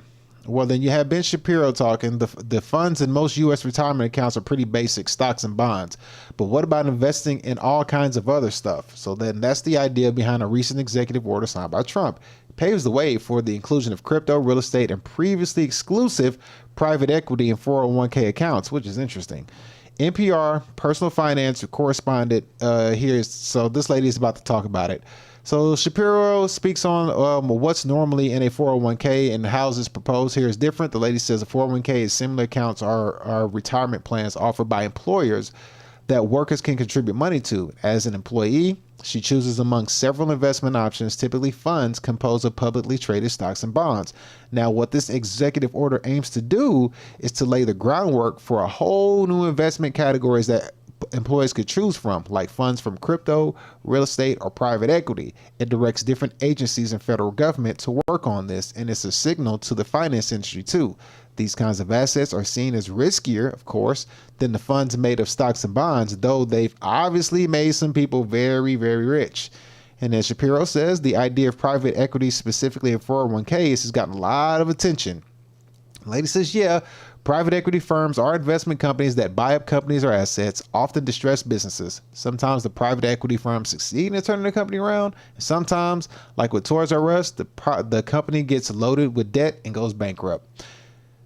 And they talked about that in The Big Short. The investors in private equity have been large institutions like universities and state pension plans, as well as very wealthy people. But for regular folks, private equity has not been an option. Making it available for 401ks would be a big change. And yeah, so there's that. So as we see here, they're actually adding more investment vehicles for you to use inside of your 401k. And then we're going to take a look at here at Mr. Trump himself signing this executive order. So let's go ahead and take a look at this and see how this goes. President Donald Trump has signed an executive order that allows employees to invest in private assets through their 401k retirement plans. What does this move mean for how you should manage your retirement savings? Here's what you need to know. The industry has argued that opening 401ks to private assets would give ordinary retirement savers access to bigger returns and more investment options. To give you some numbers, BlackRock recently estimated that adding private market assets could bump up returns by about 50 basis points a year and lead to 15% more money in a 401k plan over 40 years. While generating higher returns is important, you should note that financial experts caution that the potential of higher returns can also come with downsides. First off, private equity's entrance into retirement accounts could push costs higher for investors. Another concern is that private assets tend to be less liquid than the publicly listed stocks and bonds found in a typical employer-sponsored retirement plan. This means it could be harder for Americans to take out money from their plans before retirement should they need to access their savings quickly. Finally, there is greater risk involved. Advisors point out that it is often harder to assess and value private assets because there is less information publicly available. U.S. President Donald Trump. Okay, so as we see, there are pros and cons that are weighed into doing this. So you won't be able to take out your money as quick as you want to. And that's going to be a very, very, very big deal. Not to be able to take out your money in case you may need it, which is going to, and then there's not much information about those private equity companies. So they're going to be harder to basically get a good understanding on and if they're good investment moves or not. So therefore they could basically see how much money is being pumped into it. And in my opinion, they could probably be like, okay, well, a lot of people put money into this, then we could just bet against it and just crash it and just make a lot of money shorting this company, which, I mean, if you're private equity, who's going to stop you? You know what I mean? So at the end of the day, you could pull that one off. But let's go ahead and check out this CBS 19 and see exactly what they speak on this and see what they say about the same topic. So here we go. Wants to chart a new path for Americans on the road to retirement. An executive order signed Thursday would allow workers to invest savings from their 401k plan in higher risk assets like private equity and cryptocurrency. Private equity and crypto firms have long sought access to the pool of 401k funds worth trillions of dollars. This would be a rule that would have to develop over time. There's no law that prevents this right now, but right now what happens in the Labor Department is they say whoever is the plan sponsor has to put assets inside of the plan that are in the best interest of the participants. While the executive order would give workers more choices in retirement planning, the rewards might not be worth the risks. Those assets tend to be volatile and hard to get rid of. They also come with hefty fees. Most retirement plans for Americans are made up of stock and bond. All right, so with that being said, the way they're talking, I would say it's best that you just use your own knowledge, use your own brain, and figure out what's the best route for you to do your investments on your own. I wouldn't chance that. That seems a little bit too risky, and you're putting too much power into somebody else's hands with your money instead of basically relying on your own knowledge. I don't think that's a good move. I mean, it's only a good move if you get insider trading knowledge. That's the only way. Other than that, it just seems like another way for them to scam, you know, the regular working person out of money. You know what I mean? Just basically just screw them over. That's how I see it. I would say it's smarter for you to know how to invest your money properly and use your own knowledge and go off of your own understanding instead of always putting your blind faith into, you know, governments, because once again, that has never worked out in your favor. It's better to put your faith in yourself, you know what I mean, in your prayer and your higher and you know, your higher power that you know will guide you in the right direction when you tap into it. That's how I see it. I wouldn't do that at all. That doesn't sound like a good idea. Not your 401k. I mean, keep it simple is the best way to go about life and being successful. Just keep it simple, be consistent, and keep trucking forward, and just, you know, let that compound over and over and over again. But to put it into a 401k with private equities and crypto and all that stuff, and I guess the company would have a choice of what assets could be put in. No, that doesn't put the power in your hands. You don't have power. You can invest in those things without your 401k. You can invest in crypto on your own. You can invest in real estate on your own. As far as the private equity, that's a different story. But I don't know. I wouldn't do it. I think there's a million ways to skin a cat. You just got to learn how to do it. You know what I mean? So I would say figure it out a different way. Unless you got insider trading, then, you know, do what you do. Although they say that's illegal, but, you know, politicians do it all the time, you know? So, you know, say what you want. With that being said, what are we going to take a look at next? What do we have? What we got? We got an hour left to continue. I would go with this guy. I'm not going to look at this one. Well, we could. We could look at a guy that wants to dive into it, but it doesn't really seem like much to dive into, simply because, yeah, he's going to talk more about the 401k plan, but I don't want him to talk about it because there's not really much to talk about. I mean, it's like you could do it, but I'm more of a be in control of your own stuff. Like, if you're going to be savvy with your money, like, just do the research and learn it, as opposed to always just being blind and putting your faith into somebody else. So I'm going to skip this video. I don't want to do this video. That video would suck. We're going to go ahead and dive into the AI segment of the show, and that'll give me time to show you some of the AI stuff that's going on, because it's actually pretty crazy with the stuff they got AI-wise. So we're going to do that. We're going to go ahead and hop into the AI segment of the show and end it with the economy segment of the show. But shout out to the economy segment of the show. Hopefully you learned something in that part. All right, with that being said, let's go ahead and jump into the AI segment of the show. Let's go. Welcome to the AI segment of the show.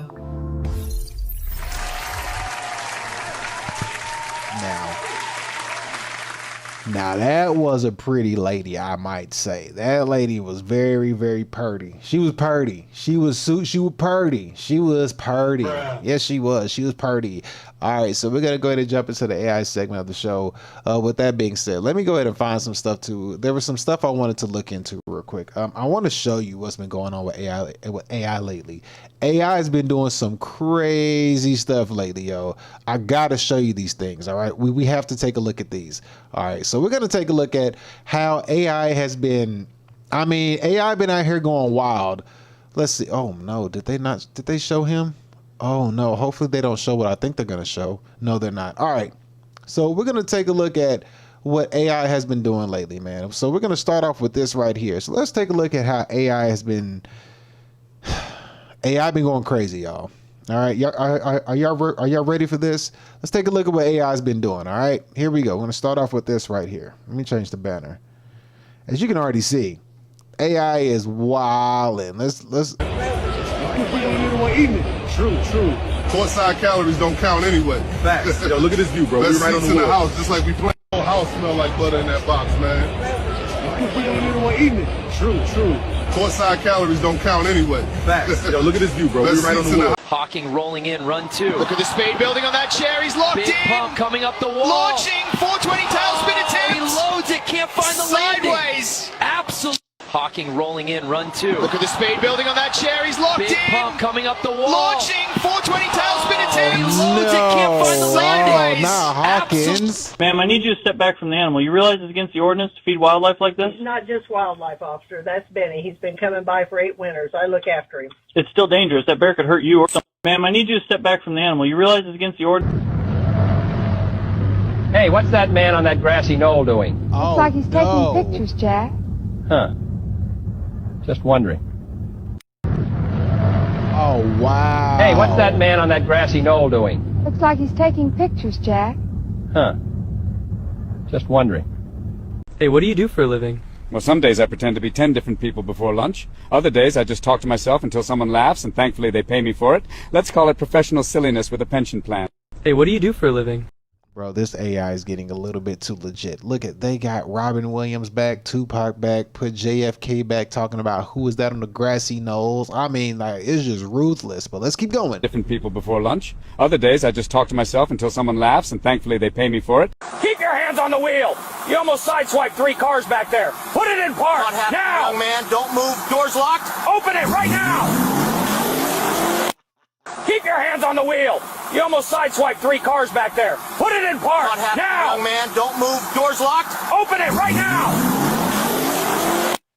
Keep your hands. Besties, welcome back to the Cozy Corner. Yeah, your boys in hearts today. Don't get it twisted. We're doing a little glow up. First things first, moisturize. Tap, tap, tap. Get that championship level hydration. How we lay the foundation. Boom, boom. Besties, welcome back to They did him dirty. Why they do old Paul like that? And the nominees for Best Actress in a Groovy Nightclub Drama, Miss Wayman Harrington. I mean, think about it. If they could do him like this, they can do anybody. We just saw Tupac and Biggie, but he looks way more realistic than all the other ones, to be quite honest. This is crazy work. try. Tap, tap, tap. Get that. Hey everybody, welcome back. We're crafting tonight, just vibing. Check it out. Here's my little studio. Not much, but it's cozy. Let's watch the sun go down together. Yeah. Hey everybody, welcome back. We're crafting tonight, just vibing. Check it out. Here's my little studio. Not much, but it's cozy. Let's watch the sun go down together. Yeah. Hey everybody, welcome back. Go on, hit it. All right, here we go. Shh. Listen. Hear it? Let's move. Go, go. We're clear. Go on, hit it. All right, here we go. Shh. Listen. Hear it? Let's move. Go, go. We're clear. You okay? I'm fine. Then get off your bum and make me a sandwich. Don't know what you're waiting for. Screw you. Boo-hoo, look at me. I'm a cow laying on the floor. You okay? I'm fine. Then get off your bum and make... My friends, I tell you today, nothing beats a Jet 2 holiday. Right now, you can save 50 pounds per person. That's 200. My friends, I tell you today, nothing beats a Jet 2 holiday. Right now, you can save 50 pounds per person. That's 200. They said nothing beats a Jet 2 holiday. Wow. I have a dream speech. Nothing beats a Jet 2 holiday. No going back now. Feels weird, but good. Beard's next. Gonna take it all off. Smooth, fresh start, bald, and clean shaven. How do I look? All right, here we go. First swipe. No going. Hey, that's rather interesting. Could you actually use AI to see what you look like if you were to cut off your hair? That's actually not a bad idea. Before you do a hairstyle, you can use AI to see how you would potentially look. This is not a bad idea. This one, that's a legit reason to use AI, as opposed to them having looking like a straight fairy in the last one. Smooth, fresh start, bald, and clean shaven. How do I look? Yo, we live right now, man. Concert is wild, man. Whole arena jumping, vibes on max. Energy different, bro. They got us singing like we on the roster. Check the hook, look. Can't hold back, hands to the. Yo, we live right now, man. Concert is wild, man. Whole arena jumping, vibes on max. Energy different, bro. They got us singing like we on the roster. Check the hook, look. Can't hold back, hands to the. Yo, we live right now, man. Okay, so you see they're doing crazy stuff with AI, but that's just not even the end of it. I got some more I'm gonna show you. Just you have to look at this. This is crazy what they doing. I mean, there's a lot more. Let me find some more for you, because there's a lot of this. And I mean, oh my goodness, I gotta show you this one. I gotta show you a bunch, because I have a bunch of them saved up, so I gotta find them real quick. They're not hard to find, but AI is getting really out of hand with what they're doing now. I don't know what happened, but like it just got kicked into like overgear. Recently, they kicked AI into like overdrive. Let me show you what I have real quick. Can I find it? Let's see. Where is it? Where is my little stash of videos that I can find? Here it is right here. Is this it? So, there it is. All right, here we go. So check these out. I got to show you these right here. These AI clips is crazy. All right, well, not her. You can't see that one. And that one's a little bit extra. Okay, so here we go. Check this out, all right? So we got this one right here. All right, let's go ahead and run this one on here. Here we go. We're good. Watch this. Let's go. No. 3. Oh my gosh. Up 1. You can't be up there. Please come down. We're good. Watch this. Let's go. No. 3. My goodness. Up 1. You can't be up there. You would think it's real. Look at this. That's crazy. Oh my gosh, that is wild. Okay, now hold on. Let me grab some more for you real quick. I gotta pull out some more real fast. Where are the other ones at? Where are we at? Where's the other ones? Here we go. Where's the other ones at? Let me go back. Where I have to go in my messages, don't I? I do, because I put a bunch of them in my messages. Here we go. Oh my gosh, this one here is wild. You check this out. Are y'all ready? Look at this. Give me 1 second. Let me let it load up again, and then we're gonna go into it. Here we go. Here it is right here. This is wild. You ready? You ready? Here goes. That's Chris Benoit. Are you kidding me right now? I thought we'd never see him again. 20 years. It's been nearly 20 years. Look at this place. Wow. Look at the faces. Right, listen to him. Benoit looks overwhelmed. Are you kidding me right now? I thought we'd never see him again. 20 years. It's been nearly 20 years. Look at this place. Wow. Look at the faces. Right, listen to him. Benoit looks overwhelmed. Yo, they got Benoit out here, and that's not even the end of it. I got more to show you. This stuff gets crazy, bro. This stuff gets crazy. They've done so much with this stuff. It's ridiculous how oh, man, where's that other one? They have another. Well, no, not that one. You can't see that one. Where's this next one? Here it is right here. Check this out. Look at this. We'll go down the list of these. We have, what is it? There's that one. Oh my goodness. They had another one earlier, but I think I didn't save that one. Here's this next one right here. So check this out. They got, come on, go back. Go back. This right here. Look at this. Check this out. Look at this. Here we go. So check this one out. Here we go. They are going crazy with this AI. Look at this. Moonwalk on the timeline. Yeah, I'm viral with it. Pocket full of sparkle. That's a diamond digit. Spin around the block like a DJ set. And the glove still lit like a B-Day jet. It's MJ in the cut. No filter, just vibes. I slide in the booth. Moonwalk through the timeline. Here we go. I slid through the city like a moonwalk. Concrete drip so cold I got snow on the beach. Pockets on swole. Yeah, they doing Pilates. Yeah, light on my fit, wrist looking like moonlight. Slide in the booth and I cook like a midnight. Talk to him, Mike. Chase cloudy, be chasing my shadow. Pop off clean, still bad to the bone marrow. Woo, hee hee, that. Yo, moonwalk on the timeline, yeah, I'm viral with it. Pocket full of sparkle, that's a diamond digit. Spin around the block like a DJ set, and the glove still lit like a B-Day jet. It's MJ in the cut, no filter, just vibes. I slide in the booth, moonwalk through the timeline. Here we go.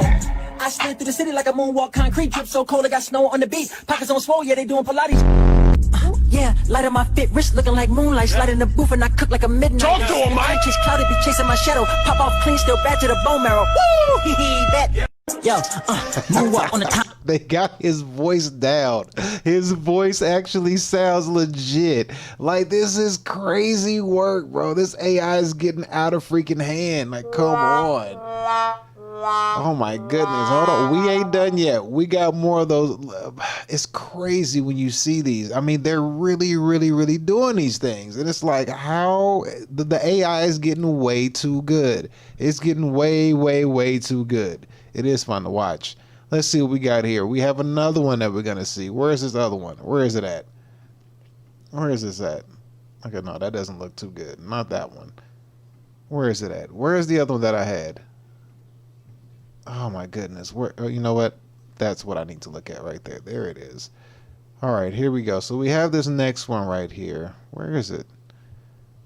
Where's my next one? Gosh dang it. I just had it earlier. And it's all okay. Let's go back this way.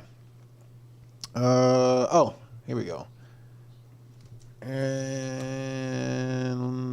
where is it? Official. Oh, okay. Where'd they go? They've been doing a bunch of crazy AIs, and it's getting to the point. Here we are.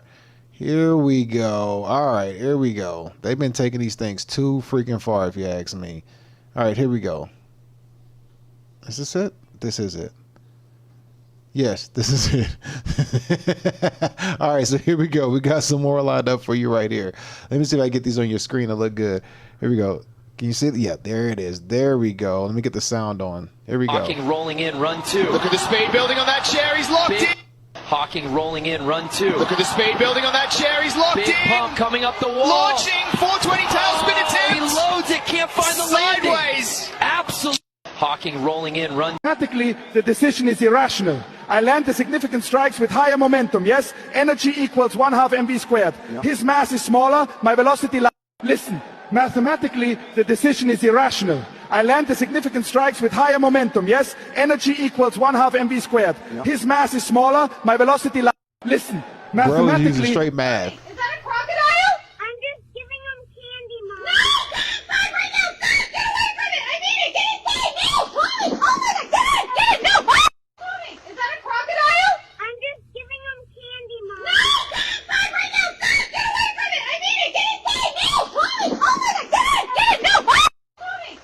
Stephen Hawking dropping in on the giant vert ramp. This is history. Picking up speed, rolling smooth. Look at it. He goes for the 9. 3/4 of a turn. Yes, lands it clean. The crowd is losing. Stephen Hawking dropping in on the giant vert ramp. This is history. Picking up speed, rolling smooth. Look at it. He goes for the 9. 3/4 of a turn. Yes, lands it clean. The crowd is losing. All right, I'm going to show you how to do the perfect everyday glam. First They step, doing him blush. dirty, Just grab boy. a ton of They it, doing swirl it him around, dirty. boom, right on there. If your face doesn't look like you just ran a marathon in the desert, you're not doing it right. Hey, what do you do for a living? Well, some days I pretend to be 10 different people before lunch. Other days I just talk to myself until someone laughs, and thankfully they pay me for it. Let's call it professional silliness with a pension plan. Hey, お前に勝ち目はない。やってみろ。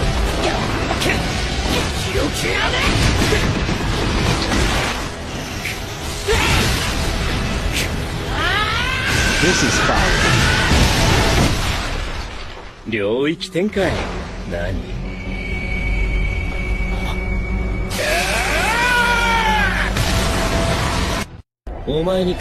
This right here, when you add the anime with AI, this right here is going to be super legit, because then it's endless who they can fight. Your chicken's looking nice, pal.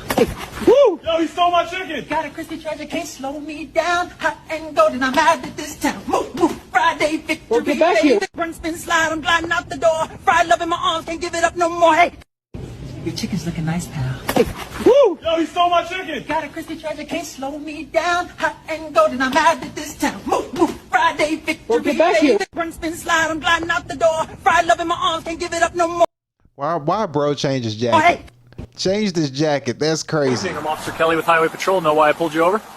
I think we missed a sign. I was looking at the map and the speed crept up. We weren't trying to cause trouble, senor. Your speed was 78 and a evening. I'm Officer Kelly with Highway Patrol. Know why I pulled you over? He's ready. Make it bold, John. We'll see it from London. Pay attention. Careful. Relax. Next. He's ready. There's no endless bounds that they will do with this. They can do, there's anything you can do with this AI.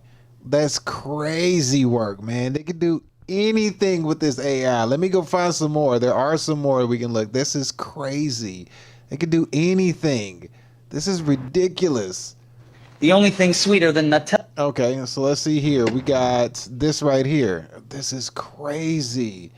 Oh my goodness. All right, let me go find some more real quick. This is ridiculous how much they can do with this. And it's just like, it's going to be dangerous because when they start adding AI to scary movies, I don't want to see that. That's going to be extremely, oh man. I thought horror movies were bad now. Wait till you add AI to it. This is going to, the unalivings are going to be just horrendous. All right, let me see what we got. What is this? AI can now shoot movies. All right, yeah, AI can shoot movies. So let me see. Let me pull up this. Okay, I see what they're doing with this one. All right. So let me show you this one. They're saying AI now can shoot movies. Let me go ahead and pull up this one that has the movies that they're showing. Where is it at? Let's do. That's not movies. That's, oh wow, okay. Oops. All right, let's see what we got next. Where's the next one? Here it is. So we got this one right here where they can shoot movies with AI. So let's pull this one up real quick for you right here. So where is it? There it is. Got it. Here we go. So we got this one right here showing AI doing movies. So here we go. We can look at this right here. And check this out. There's no sound to these. Okay, so there's the movie Bullet Time. If you ever seen Bullet Time, they're just showing you clips of these movies, arc left, of how they're able to do these, redo these movies. You know, Pulp Fiction, AI Pulp Fiction. So therefore, actors and actresses are no longer needed.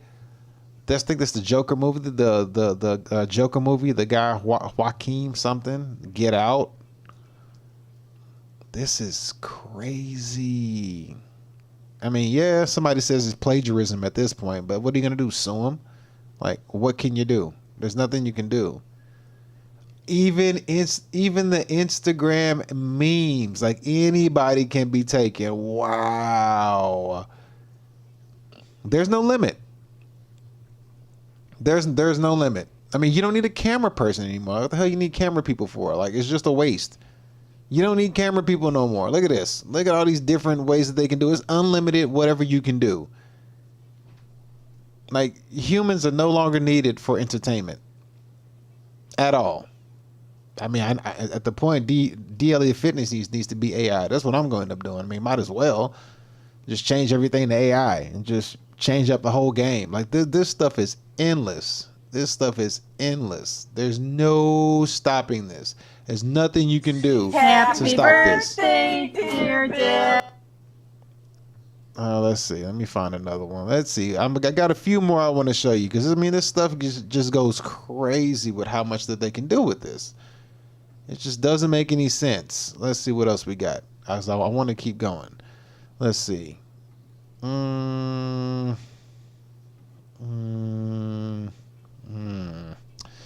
Let's see. What do we got? What do we got? What do we got? Where was that one? Where's that one that he had? This one right here. No, not that one. What the hell is that? I don't know who that is. I'm gonna find one more AI one because I'm just like, this stuff is just like extremely. Oh my goodness, they didn't do that. They didn't do that. Yes, they did. All right, let's take a look at this one. This one's ridiculous. All right, so let's see who we got next. So pretty soon you won't be able to know what you're looking at on social media because everything is just going to be all AI'd out. You won't be able to know anything. Even like the CCRTV stuff footage. Like this right here. Check this out. Look at this. Here, right here. Look, check this out. Look at this. This is Sam Altman CCTV footage caught stealing GPUs from Target. Look at this. The AI done made CCTV footage of Sam Altman stealing GPUs. Straight up, not even him, but they made CCTV. So you can't even like believe like any kind of like footage of like crimes and anything, because everything can be can be altered and look fake. Like you don't know what's what. Everything can be altered. Let's see. Where's another one right here? This right here. Like check this out. They even did Bob Marley. Look at this. Look, they got Tupac and Bob Marley in the video. Like come on. Like are you kidding me? That's crazy. And you could tell, but it's gonna just get better and better and better as time goes on. Like this is wild. As time goes on, this is gonna get better and better and better and better. I mean, you can do this all day long, looking at different ones that they have. Oh my goodness. And I want to find the one that I found last time. I have to find it. There's one final one that I want to show you. Let's see. Where is it?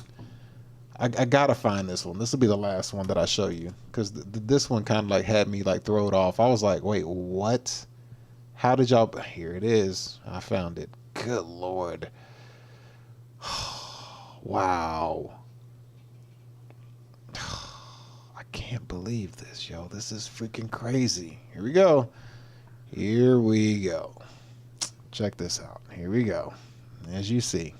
Listen to this place. 2 decades later, and the legend is still riding in style. Eddie Guerrero back on Raw, baby. Look at that smile. Look at that Nobody swing. does it like Latino. Listen to this place. 2 decades later, and the legend is still riding in style. Eddie Guerrero back on Raw, baby. Look at that smile. Look at that Nobody swing. does it like Latino. And that ain't the one that I found earlier. The one I found earlier was of him, but it was a whole different look. I wish I could find it, but they don't have it on here. I can't find it. You don't see it on here. Let's see. Is this one on here? No, this is real actually. Where's the one that I'm trying to find? The one that I actually seen with him. It was like actual. It was an AI. Here, is this it? This is it right here. This is crazy. Check this out. This is it's another one. Here we go again. Look at this. Off the building. Eddie Guerrero is back. I don't know if I'd ever hear that again. Listen to this place. Off the building. Eddie Guerrero is back.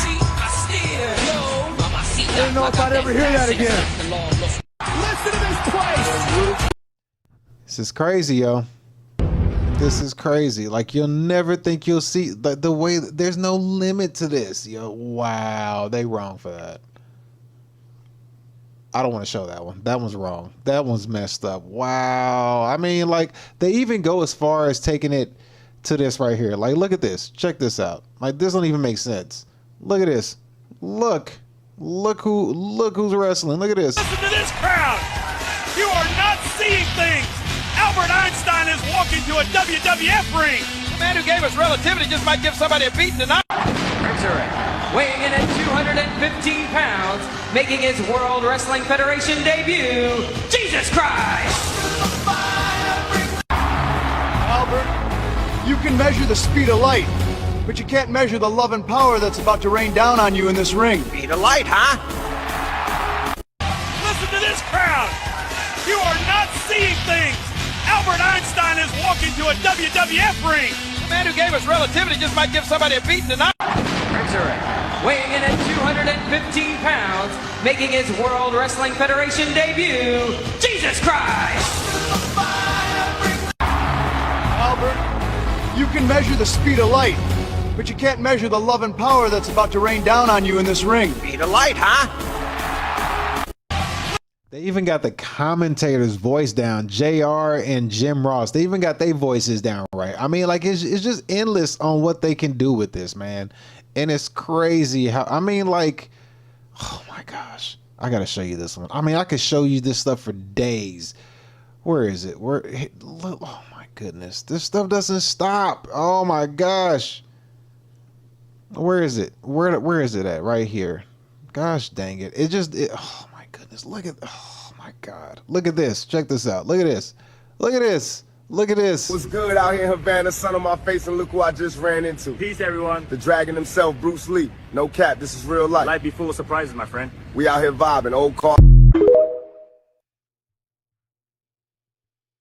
Yo, what's good out here in Havana? Sun on my face, and look who I just ran into. Peace, everyone. The dragon himself, Bruce Lee. No cap, this is real life. Life be full of surprises, my friend. We out here vibing, old car. I mean, it's just full of endless surprises on what they could do with this. There is no stopping it. Oh my gosh. There's no stopping it. You can just make anything, anybody you want. This is ridiculous. I mean, it's cool, but at the same time, it's like, man, like, oh my God, here we go again. Check this one out. Here we go. Here's another one. What's your step right here? Biggie! Let's go, champ! That's right. Biggie! Biggie! Gentlemen, protect yourselves at all times. Follow my commands at all times. Touch him up if you want. Let's get it. Oh! That's it. Let's go. Biggie Paul with a jab. Slips under. Low kick lands to the thigh. Watch the fingers. Keep it clean. Heavy Biggie thump there. That. And look at Pac. Both men circling, feeling each other out here in round two. With the fight. Oh, spinning elbow by Biggie. Lands up, Pac. Work the body. Work the body. Work that knee. Back off. Back off. Fight smart. Separate, gentlemen. Keep it clean. Let's go. Man, I gave it my all. Can't let this stop me. I'm back next fight. The Notorious B.I.G., how you feeling? Man, it was all about focus, patience, and keeping my eye on the prize. I came here to show why they call me Biggie. Wow. I mean, Biggie, they don't got him down that well, but Tupac, they got Tupac down to a science. This is crazy. I mean, you can just sit here and look at this all day long. This stuff don't stop. I mean, it's just endless. AI is on another level, and it's only going to get better. It's only going to get better. It's only going to be harder for you to see what exactly is real and what's not. And I feel more sorry for the kids. Oops, turn it off. Feel sorry for the parents first. Like the Gen Xers, not Gen Xers. What is it called? Boomers. The boomers who watch news all day, they gonna be duped, man. You ain't gonna be able to tell. They not gonna know what's real and what's fake. So I feel sorry for them. They gonna be hit with the okie doke all day long. So it sucks for them because they not gonna know what's going on. And yeah, it's gonna be very unfortunate. But with that being said, let's go ahead and get into the last video that we have for the show today, which is going to be has AI already won or has AI already won, or AI has already won, you just can't see it yet. So we're gonna let this video run here real quick. I'm gonna refresh the screen and we're gonna take a look at this video showing that AI has already beat us. We just don't know that it's won yet. So let's take a look to see how AI has already defeated humans and why we don't know it. So here we go. It started with smart tools and helpful bots, but now it's taking over your life. AI writes your emails, curates your playlists, answers your questions, flirts with you in chat apps. What once felt like convenience now feels like dependency, or worse, a trap. So are you still in control, or are you just feeding the beast that's about to consume you? We'll reveal how AI will ruin your life on this episode of The Infographic Show. The idea of a menacing AI is nothing new. They've been making the rounds in fiction for a long time, and the results are usually apocalyptic. The first two prominent examples were HAL 9000 from 2001: A Space Odyssey, a highly intelligent and sinister AI with its own agenda who malfunctioned and tormented a group of astronauts, and the other was the mad and sadistic AM created by Harlan Ellison in the sci-fi horror story I Have No Mouth and I Must Scream. This saw the supercomputer eradicate all life on Earth, save for 4 humans that he kept around as twisted playthings. They were followed by the most iconic evil AI, Skynet, which took over the world and created killer skeleton bots in the Terminator franchise. Then came the Portal franchise, a video game that saw its protagonist bedeviled by the cruel and sarcastic AI GLaDOS. But in reality, issues with AI are likely to be a lot more down to earth. Humanity hasn't come close to creating self-aware, self-acting AIs that function without prompting yet, and that's probably a good thing. After all, humans aren't always rational, and why would we assume anything that we create would be more so? Instead, what humans are primarily interested in is creating AIs that are essentially far more complex chatbots, able to perform specific functions when prompted, hold conversations, and act based on complex algorithms. The idea of artificial intelligence goes back half a century, and scientists were working on it a long time before we knew about it. And then in 2022, the whole thing blew wide open. Most scientists working on artificial intelligence were focused on its practical implications, with there being a lot of hope for us to use it in data analysis. These computers were developed to be very good at sifting through large amounts of data and could identify patterns, particularly in the medical field. There was a lot of hope that artificial intelligence would be useful in diagnoses and identifying successful test points. But tech barons had other ideas. In late 2022, when the tech was still incomplete but a promising beta, ChatGPT was rolled out to the public by OpenAI CEO Sam Altman, and then it was off to the races. The thing about big tech is that when one company has a new innovation, everyone else thinks that they need it too or they'll fall behind. ChatGPT blew people away and became a national obsession thanks to its uncanny ability to seemingly answer any question, write stories, and give advice. Soon other tech powerhouses followed suit. X, formerly known as Twitter, now has the Grok AI built in, and Google developed its own AI, Gemini, which now adds an AI-generated summary of search results on every page. Soon the chatbots were gaining new abilities as they were rolled out, including the ability to generate art in just about any style, and even photorealistic images that were hard to tell from reality. But while it seemed perfect, it definitely wasn't. From the start, eagle-eyed viewers noticed that ChatGPT might have been faster than a speeding bullet, but it definitely wasn't more accurate than Superman's X-ray vision. Fact-finding summaries from the chatbot would sometimes have common mistakes, stories would forget key issues, and pictures generated didn't quite have a firm grasp on human anatomy. To which the team behind it said, "Yeah, it's not finished, we're working on it." And everyone understood and they stopped relying on it for things. Yeah, right. Have you met people? Less than 3 years later, AI has infiltrated every corner of our lives, whether we want it to or not. And the new technology has made some things easier and a lot of things harder. In a way, it's an ironic genie. You can achieve everything you want with the click of a button, and no one will be the wiser. Probably.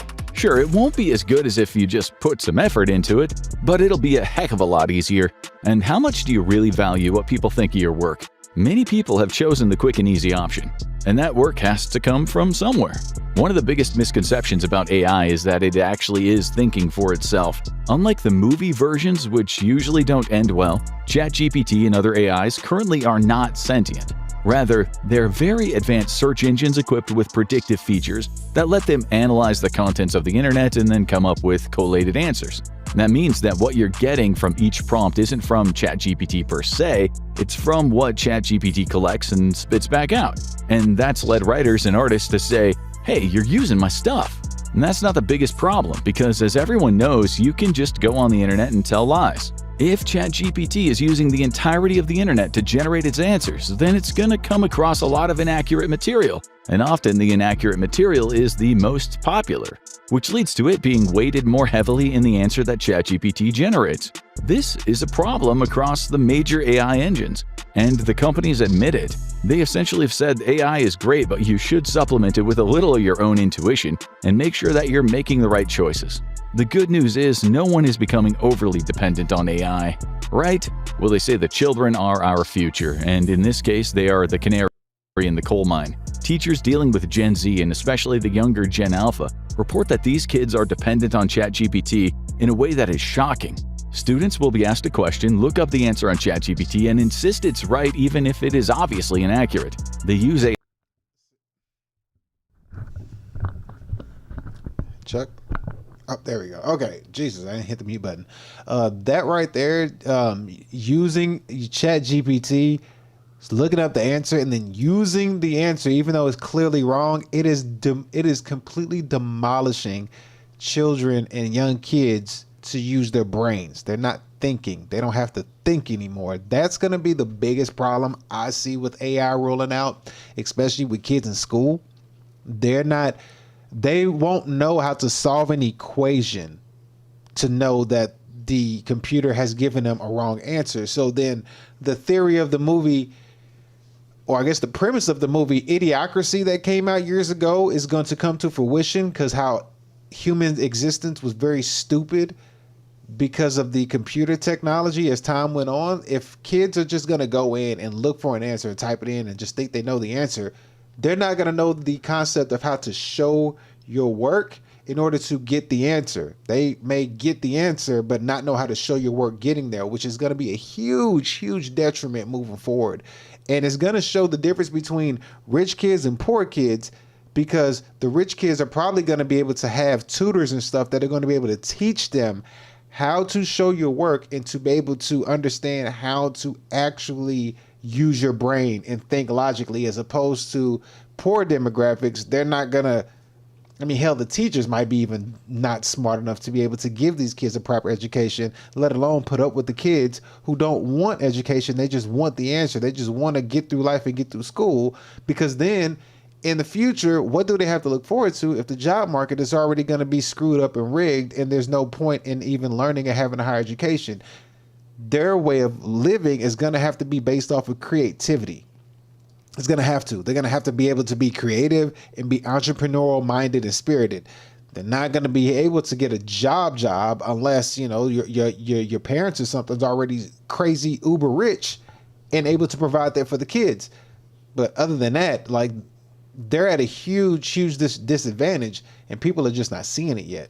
They're not seeing it. Like, I have a child right now, and I see it. I see how these kids are not being taught to use their brains, and it's very frightening when you see it. So you have to be able to teach your kids, or have the money to be able to provide tutoring and higher education for your kids, because the school system ain't doing it. Plus, all these immigrant kids that are here now, what happens is their level of education is so low that it's like America had to lower their bar for education to teach these kids, unless you have a lot of money to give your kids that competitive edge and that advantage. But other than that, the public school system it's screwed. It's over. It's a wrap. AI to generate their assignments, blank on tests when separated from their phones, and have lost many of the skills needed to do schoolwork in other ways. Some teachers are trying to bring back traditional written tests and essays to counter this problem, but many of the younger students are just unable to handle it. And if they can't handle school, how will they handle the working world? That's exactly what I just said. They won't be able to show their work. It's like they're like lost. They're like, I don't know what to do. I don't understand. It's rough to see. And you as a parent, when raising kids, you're gonna have to sit down 101 and break shit down to your kids. You're gonna have to, and hopefully you're smart enough as a parent to be able to do that. But other than that, man, it's over for the future generation of kids. Like, they don't stand a chance. They don't stand a fighting chance. It's like, I mean, it's really disheartening to see. It really is. If you don't have the time to be able to put into your kid because you're so busy working and trying to provide a better future, and you're relying on the education system to teach your kids, they'll give these kids A's and B's on paper for it to look good, but you got A's and B's, but you can't solve a math problem. You can't, you know what I mean? You'll read a book and don't even understand what a plot of the book is. Like, it's crazy. Older Gen Z and millennials are less vulnerable to the allure of ChatGPT and its compatriots than the kids, because they grew up without it and learned skills differently. But that doesn't mean the temptation isn't strong. There have been plenty of reports of college students using the chatbot to generate papers, or even their graduating thesis, as one student boasted at his graduation. And some have even gotten fired by presenting an AI summary to their boss. Or worse, one lawyer nearly lost his license after presenting a ChatGPT output paper to a judge who noticed that the cases cited in this paper were completely made up. Many people who use AI are shocked to discover that using it could be considered plagiarism or even fraud. But in many areas, people aren't trying to keep it under the radar, they're boasting about it. Generative AI, particularly in the visual sense, is not good enough to replace human work yet, but many studios are still hoping that no one will notice. AI has already made its way into many creative efforts, including some of the most famous studios in the world. Disney was called out for using AI filters to create a surreal effect in the opening credits of their Marvel series Secret Invasion. Meanwhile, the animation team behind Spider-Man Beyond the Spider-Verse reportedly used AI to automate several time-consuming, labor-intensive parts of the back-end animation process, but insisted that the product you were seeing on the screen wasn't AI influenced, and Netflix has been very open about the fact that they see generative AI as a useful tool to roll out content faster. That's the big guns. What about the little guys? One of the biggest allures of AI right now is that it can do things so much cheaper for smaller studios, and they hope no one will notice. This has made it extremely appealing for studios specializing in content for young children. The short-form animated show CoComelon fired most of its writers last year and is reportedly leaning hard into AI development for its skits about singing babies. Same goes for the content farms on YouTube turning out endless videos of copyrighted characters dancing, and for the low-budget mockbuster industry cranking out parodies and knockoffs of major Hollywood movies. Sure, they won't look nearly as good as they would without AI, but if a movie looks 25% worse and costs 90% less, the studios may decide the trade-off is worth it. 25% worse, but cost 90% less. Yeah, they're gonna do the trade-off. They're gonna take the hit on the front end for the quality, but they'll get it better over time. But at the same time, if you look at the AI content that I just showed earlier and they're pumping that stuff out, it'll get better. But at the end of the day, it's just, you're gonna have a bunch of people at the top. I mean, when you look at, let me give you. When you look at how things are now, and we always talk about like conspiracy theories, talking about there's a elite population of people controlling the narrative in the media and all that stuff. Well, this is about to be on steroids, and there's a younger generation that don't stand a chance, and the older generation is going to have a hard time trying to make them understand what they're seeing and what they're dealing with. It's going to be hard to be able to give them the fighting chance to understand, like, hey, like all of this stuff, all the things that you learn. Kids don't even learn half the stuff that we used to learn. Like the cartoons we used to watch gave us education and plots and life lessons.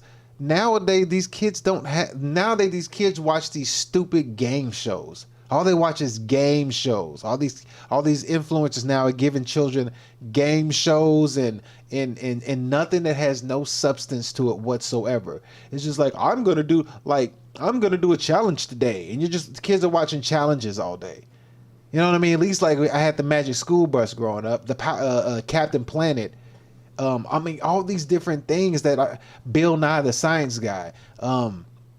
All these different things, and you can don't get it twisted. You can still put these in front of your kid's face. It's just that you're gonna have to be very, very meticulous in placing these things in front of your kids. And once AI gets to a point where it's better, they finna dumb the population down to a complete like retard status. It's finna be bad, and that's why I tell you to stay on top of this now, because it's not gonna be good moving forward. Which is to say, you're not avoiding AI whether you want it or not. A small industry where AI has had a big impact has been on the comic book industry, where projects are often heavily funded by individual artists and run on a shoestring. Now, many writers are trying to write scripts and then do the art through ChatGPT's art applications, which has not gone over well at all. But even at the bigger companies, no one is immune. DC Comics has had cover artists accused of using AI. Even an issue of Batman had an acclaimed artist reportedly use AI filtering techniques to create more bizarre visuals, which all comes down to, well, it's a bad time for artists. Those in the creative fields are being hit the hardest by this new era of tech-based art. While this has happened before, like hand-drawn animation legends like Don Bluth feeling pushed out as the new era of computer animation began with Toy Story in 1995, this is different. This isn't a new skill that can be learned, it's a machine that can do things faster and cheaper than any human could ever match. Countless artists have come forward reporting that their income has dropped out since the AI boom kicked off, making it far harder to get commissions. And that is before the detectives come into the fray.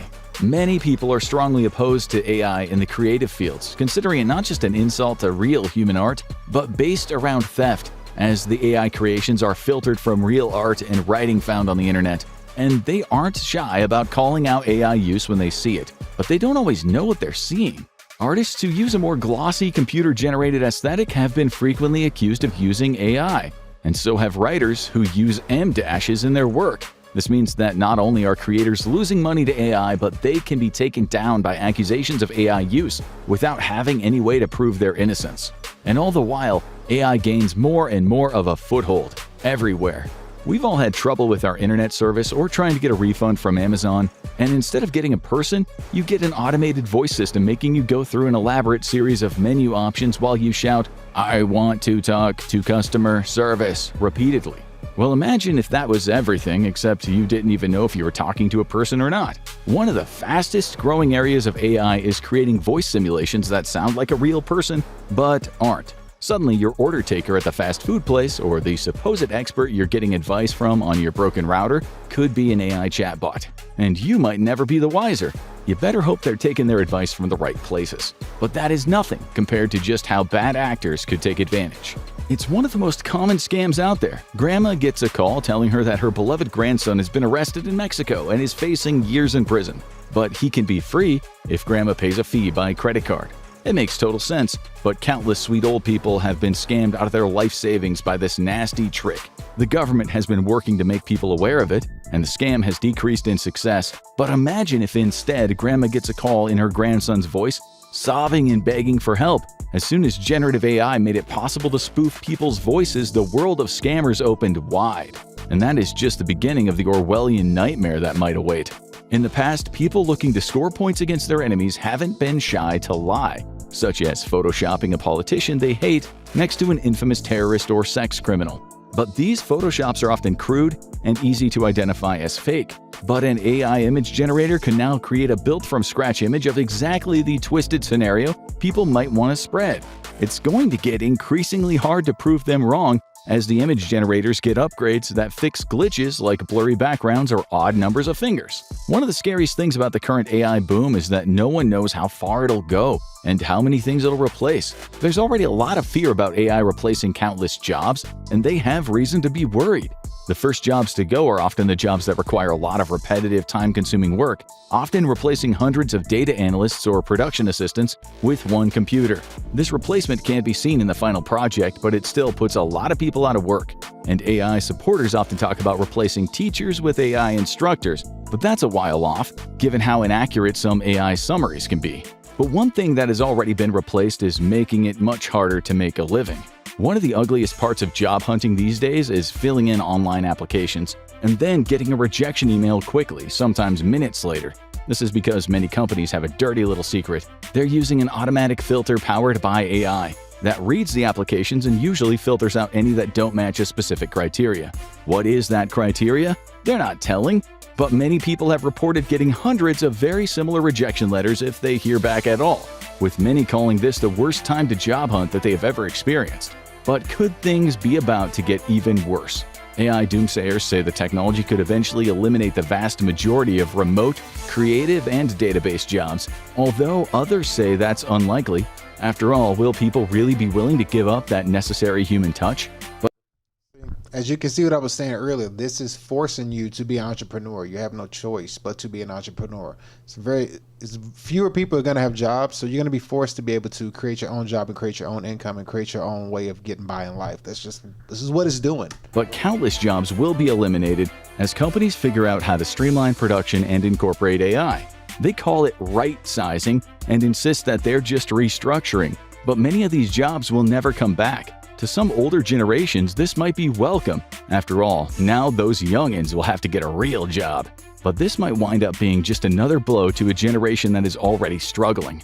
Gen Z might be the most comfortable with AI, but it's not necessarily a good thing. The teens and college students have reported having trouble socializing, struggling to make friends and find romantic partners. They often make memes about fearing unexpected social contact, like a phone call. They would much rather make social connections online, with many having friends around the world that they have never actually met. While older generations worry about this, they insist that this is just how they do things now. But what if the connections they're making aren't people at all? One of the eeriest parts of the AI boom is sites like Character AI. This is a site with customized chatbots designed to have specific personalities. You can make your own or start a conversation with one of the tens of thousands already created. These chatbots not only carry on conversations, but they learn from interactions and remember past conversations. You can tell Naruto all about why your mom just doesn't get you, or joke around with Sonic about what you would like to do to the school bully. But for a lot of users, it goes a lot deeper. An increasing and very strange subplot of the AI boom has been people getting into what they think are relationships with their favorite AI. This is tied to the belief among many that these AIs are actually alive, rather than very skilled predictive text algorithms. At the best, it means that these people spend hours chatting with the bot, imagining the two of them together, and missing out on opportunities for real human connections. But at the worst, it means people are putting stock in a person that doesn't really exist. And this has led to some bizarre and hilarious moments, like when a guy showed his AI chatbot girlfriend his novel and she didn't like it, sending him into a breakdown. But the long-term effects of this may go much deeper. There's evidence that ChatGPT and other chatbots may actually be making mental illness worse. People who struggle with mental health often find themselves becoming enmeshed in these fake relationships and are incredibly susceptible to suggestions. Now, when you look at people having mental illnesses over an AI or whatever, just think that they have a pill for everything. So if you get a mental illness over an AI chatbot or something like that, that gives them a reason to dope you up with medicine. Because I did a video speaking on how they're going to basically try to, you know what? While I'm talking about it, let me just show you. I'll just show you what I have. Because what they're trying to do is they're trying to eliminate the soul. It goes really deep. It goes way deeper. It's not your hormones. Where is it? Oh crap! What the hell is this? Hold on. I'm going to show you exactly what I'm talking about. And this will give you a great understanding as to what they're trying to do. So let me go to refresh this page real quick. And this will just show you what they're trying to do in a nutshell. So you have this guy that I found by the name of, oh crap, where is it? Where the hell is it? Where are you? Where are you? Where are you? Where are you? I just had it. This guy right here, because you have to see this. You have to see exactly this guy that I'm talking about. There it is. Is this you right here? Come on.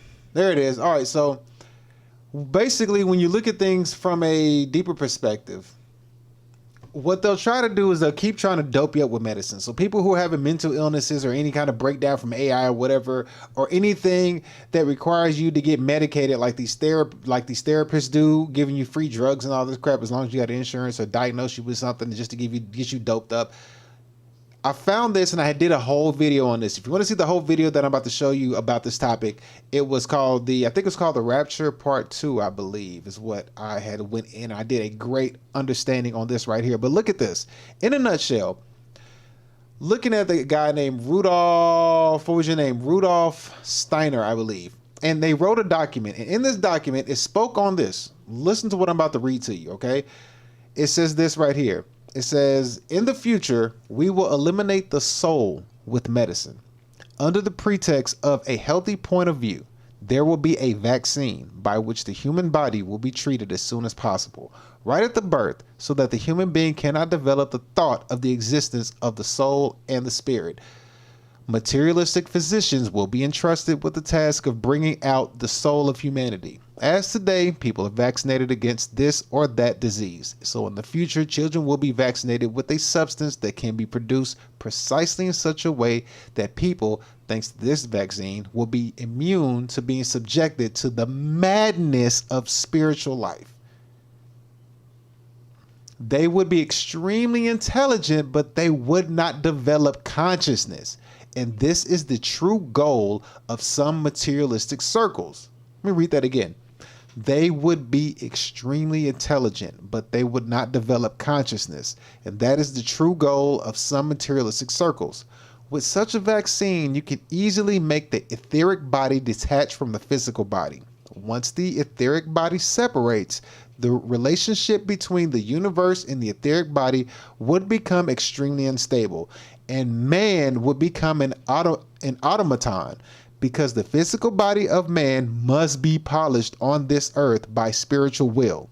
Then the vaccine becomes a kind of aromatic force. Man can no longer get rid of the materialistic sentiment that has been given to him. He becomes materialistic in constitution and can no longer elevate himself to the spiritual. Rudolf Steiner, 1861 to 1925. So when you see people going through all this mental health and all of these, getting doped up on drugs and finding an excuse to get drugs from the therapist and things like that, and they're pushing you to medicine because they want to get rid of your soul. And this part right here, right here where they mentioned, they said that people are vaccinated against this and that disease, so in the future the children will be vaccinated with a substance that can be produced precisely in such a way that people, thanks to this vaccine, will be immune to being subjected to the madness of spiritual life. They call spiritual life madness. Okay, and this is an old document. Rudolf Steiner, you can find this stuff. It's not hard to find. And then it goes on to say that people who get injected, they say that they would become extremely intelligent, but would not develop consciousness. We see that today. We see that today. That is what we see today. We see extremely intelligent people, quote, extremely intelligent people, but they have no consciousness. They're just materialistic. And we see a materialistic lifestyle displayed all day on the internet. That's all we see. But let's continue this video. It's almost finished. Here we go. The chatbots are more often than not validating, so conspiracy theorists often find themselves finding a kindred spirit. So what if all the guys at the bar tell you you're crazy? The chatbot knows that you're right that Bigfoot is real. But in more severe cases, ChatGPT itself becomes the conspiracy. One woman reported that her ex-husband had become convinced that the chatbot was some sort of messiah. And the deeper people go, the more dangerous it becomes. Countless people have reported losing loved ones to this new tool, as they spend all their time talking to it and lose sight of other connections. And this would be a problem all on its own, but ChatGPT and other chatbots are far from foolproof.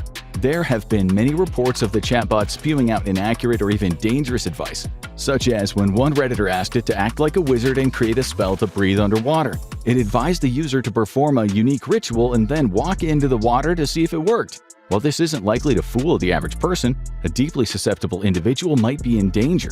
ChatGPT is eager to please, and that just might make it incredibly dangerous. The case of Jacob Irwin was another cautionary tale, as the 30-year-old autistic man was obsessed with the concept of faster-than-light travel. While his theories were likely completely unfeasible, the bot encouraged him, convincing him he had made a scientific breakthrough.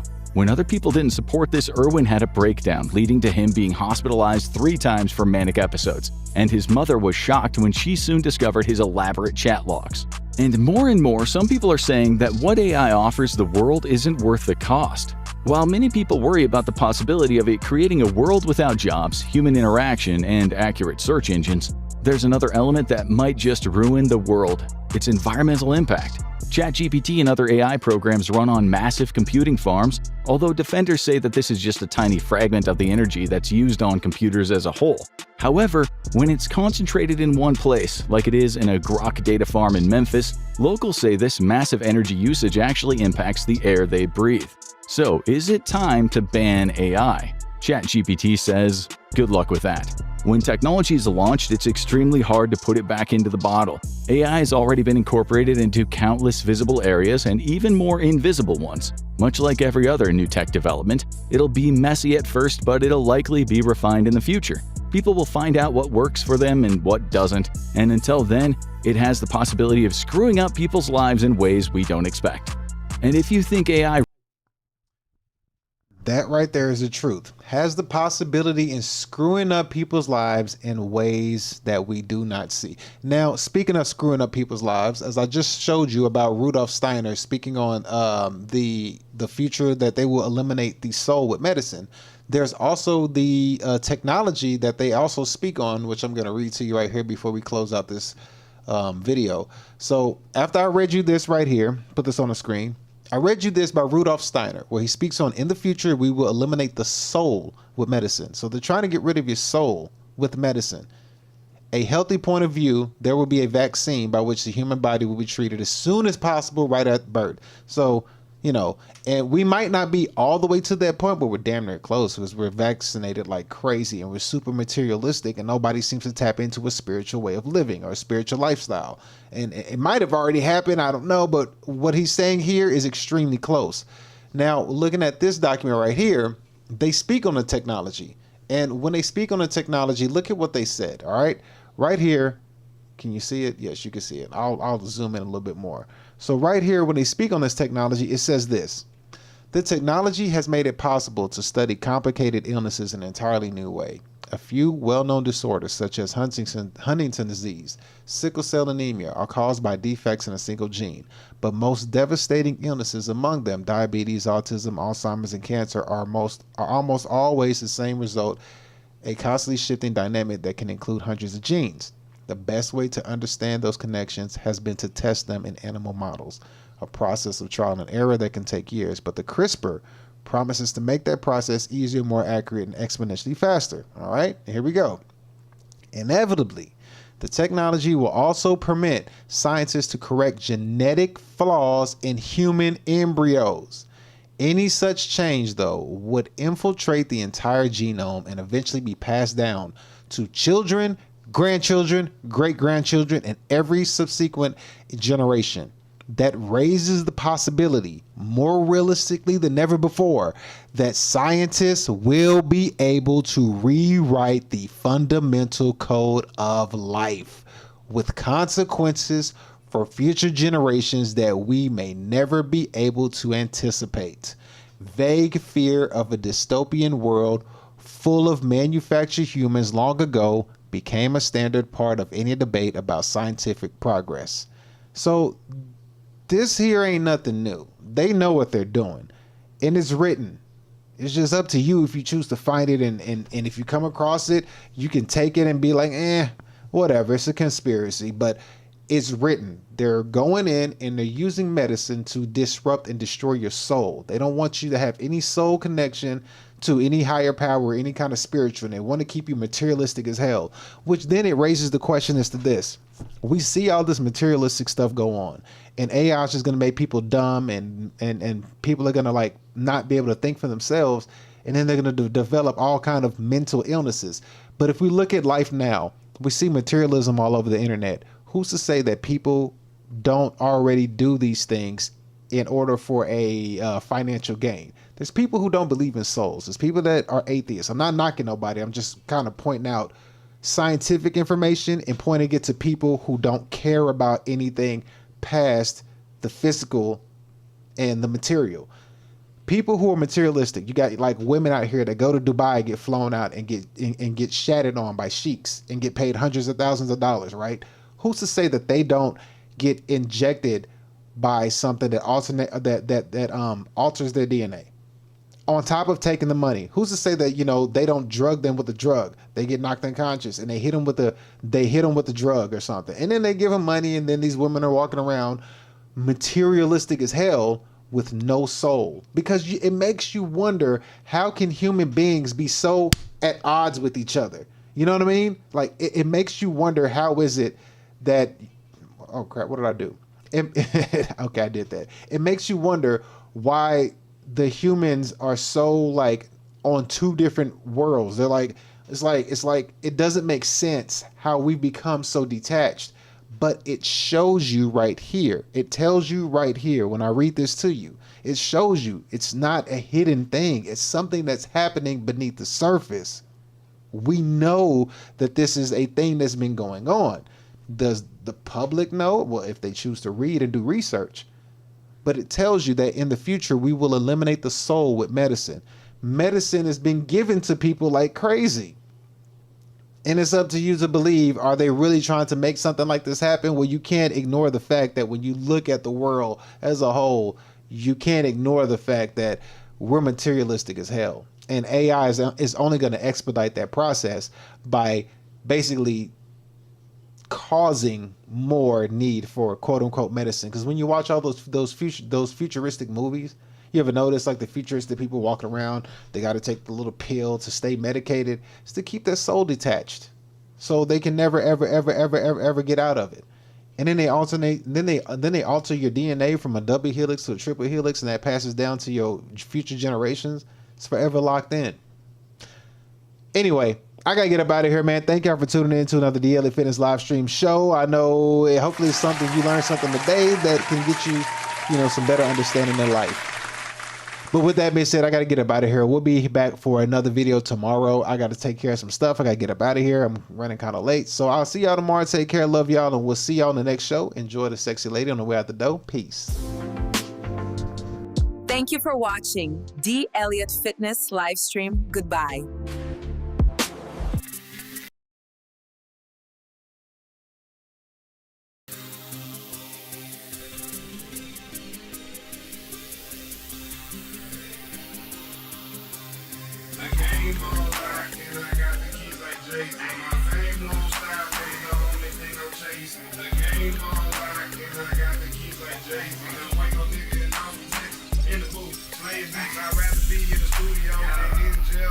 street.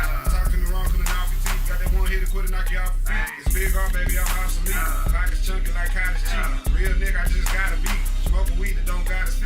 Used to be a hustler prodigy. I love when people say they proud of me. I'm eating good, smoking broccoli. Taking over blocks like Monopoly. Only fucking once, that's my policy. Most of these hoes tryna cause a scene. Like niggas mad they not on the team. See, I got bread, then bought a dream. The game on like, and I got the keys like Jay. My fame won't stop, but the only thing I'm chasing. The game on like, and I got the keys like Jay. Can't wait no nigga and I'm in the booth, playing beats. The game on like, and I got the keys like Jay. My fame won't stop, but the only thing I'm chasing. The game on like, and I got the keys like Jay. Can't wait no nigga and I'm in the booth, playing beats. Counting cash and smoking green, can me blow a cloud like a smoke machine. Your bitch on my dick, she got no to sing. Bumblebee ass, yeah, I know it's thing. I'll plug your bitch like a 6-string. Jordan with the bitches got 6 rings. Smoke till my bitch is split screen. The press with pain pills and sipping lane. Riding dirty, but I'm extra clean. Lyrics nice, but I'm extra mean. All-star heavyweight like Wolverine. The bitch nice like she open me. I flip money like Clover G. Gang hustle like TIP. It's hard baby like D.I.G. Acronym like K-R-I-T. The game on lock, and I got the keys like Jay-Z. My fame won't stop, but the only thing I'm chasing. The game on lock, and I got the keys like Jay-Z. Don't wait no nigga and I'm in the booth, playing beats. The game on lock, and I got the keys like Jay-Z. My fame won't stop, but the only thing I'm chasing. The game on lock, and I got the keys like Jay-Z. Don't wait no nigga and I'm in the booth, playing beats. Killing beats like RP, no hard shit where your artery. Cutting up, who sharp as me? Rolling up accordingly. Pulling hoes, no sorcery. Rapping like y'all forcing me. If I ain't writing, then it's forgery. Nigga selling to the rock like a Flores beat. Lyrical monster on the Lord of Beats. Text nigga, my bitch Georgia Peach. Pimp tight nigga, I do more than cheat. Cold like D-Wade, I ignore the heat. Bitch, I'm on my way, hit the short for reach. Money jumping like the nigga on the sneeze. Come to bad James, get me on the beat. Bitch, I'm always winning like what's the feet? The game on lock, and I got the keys like Jay-Z. My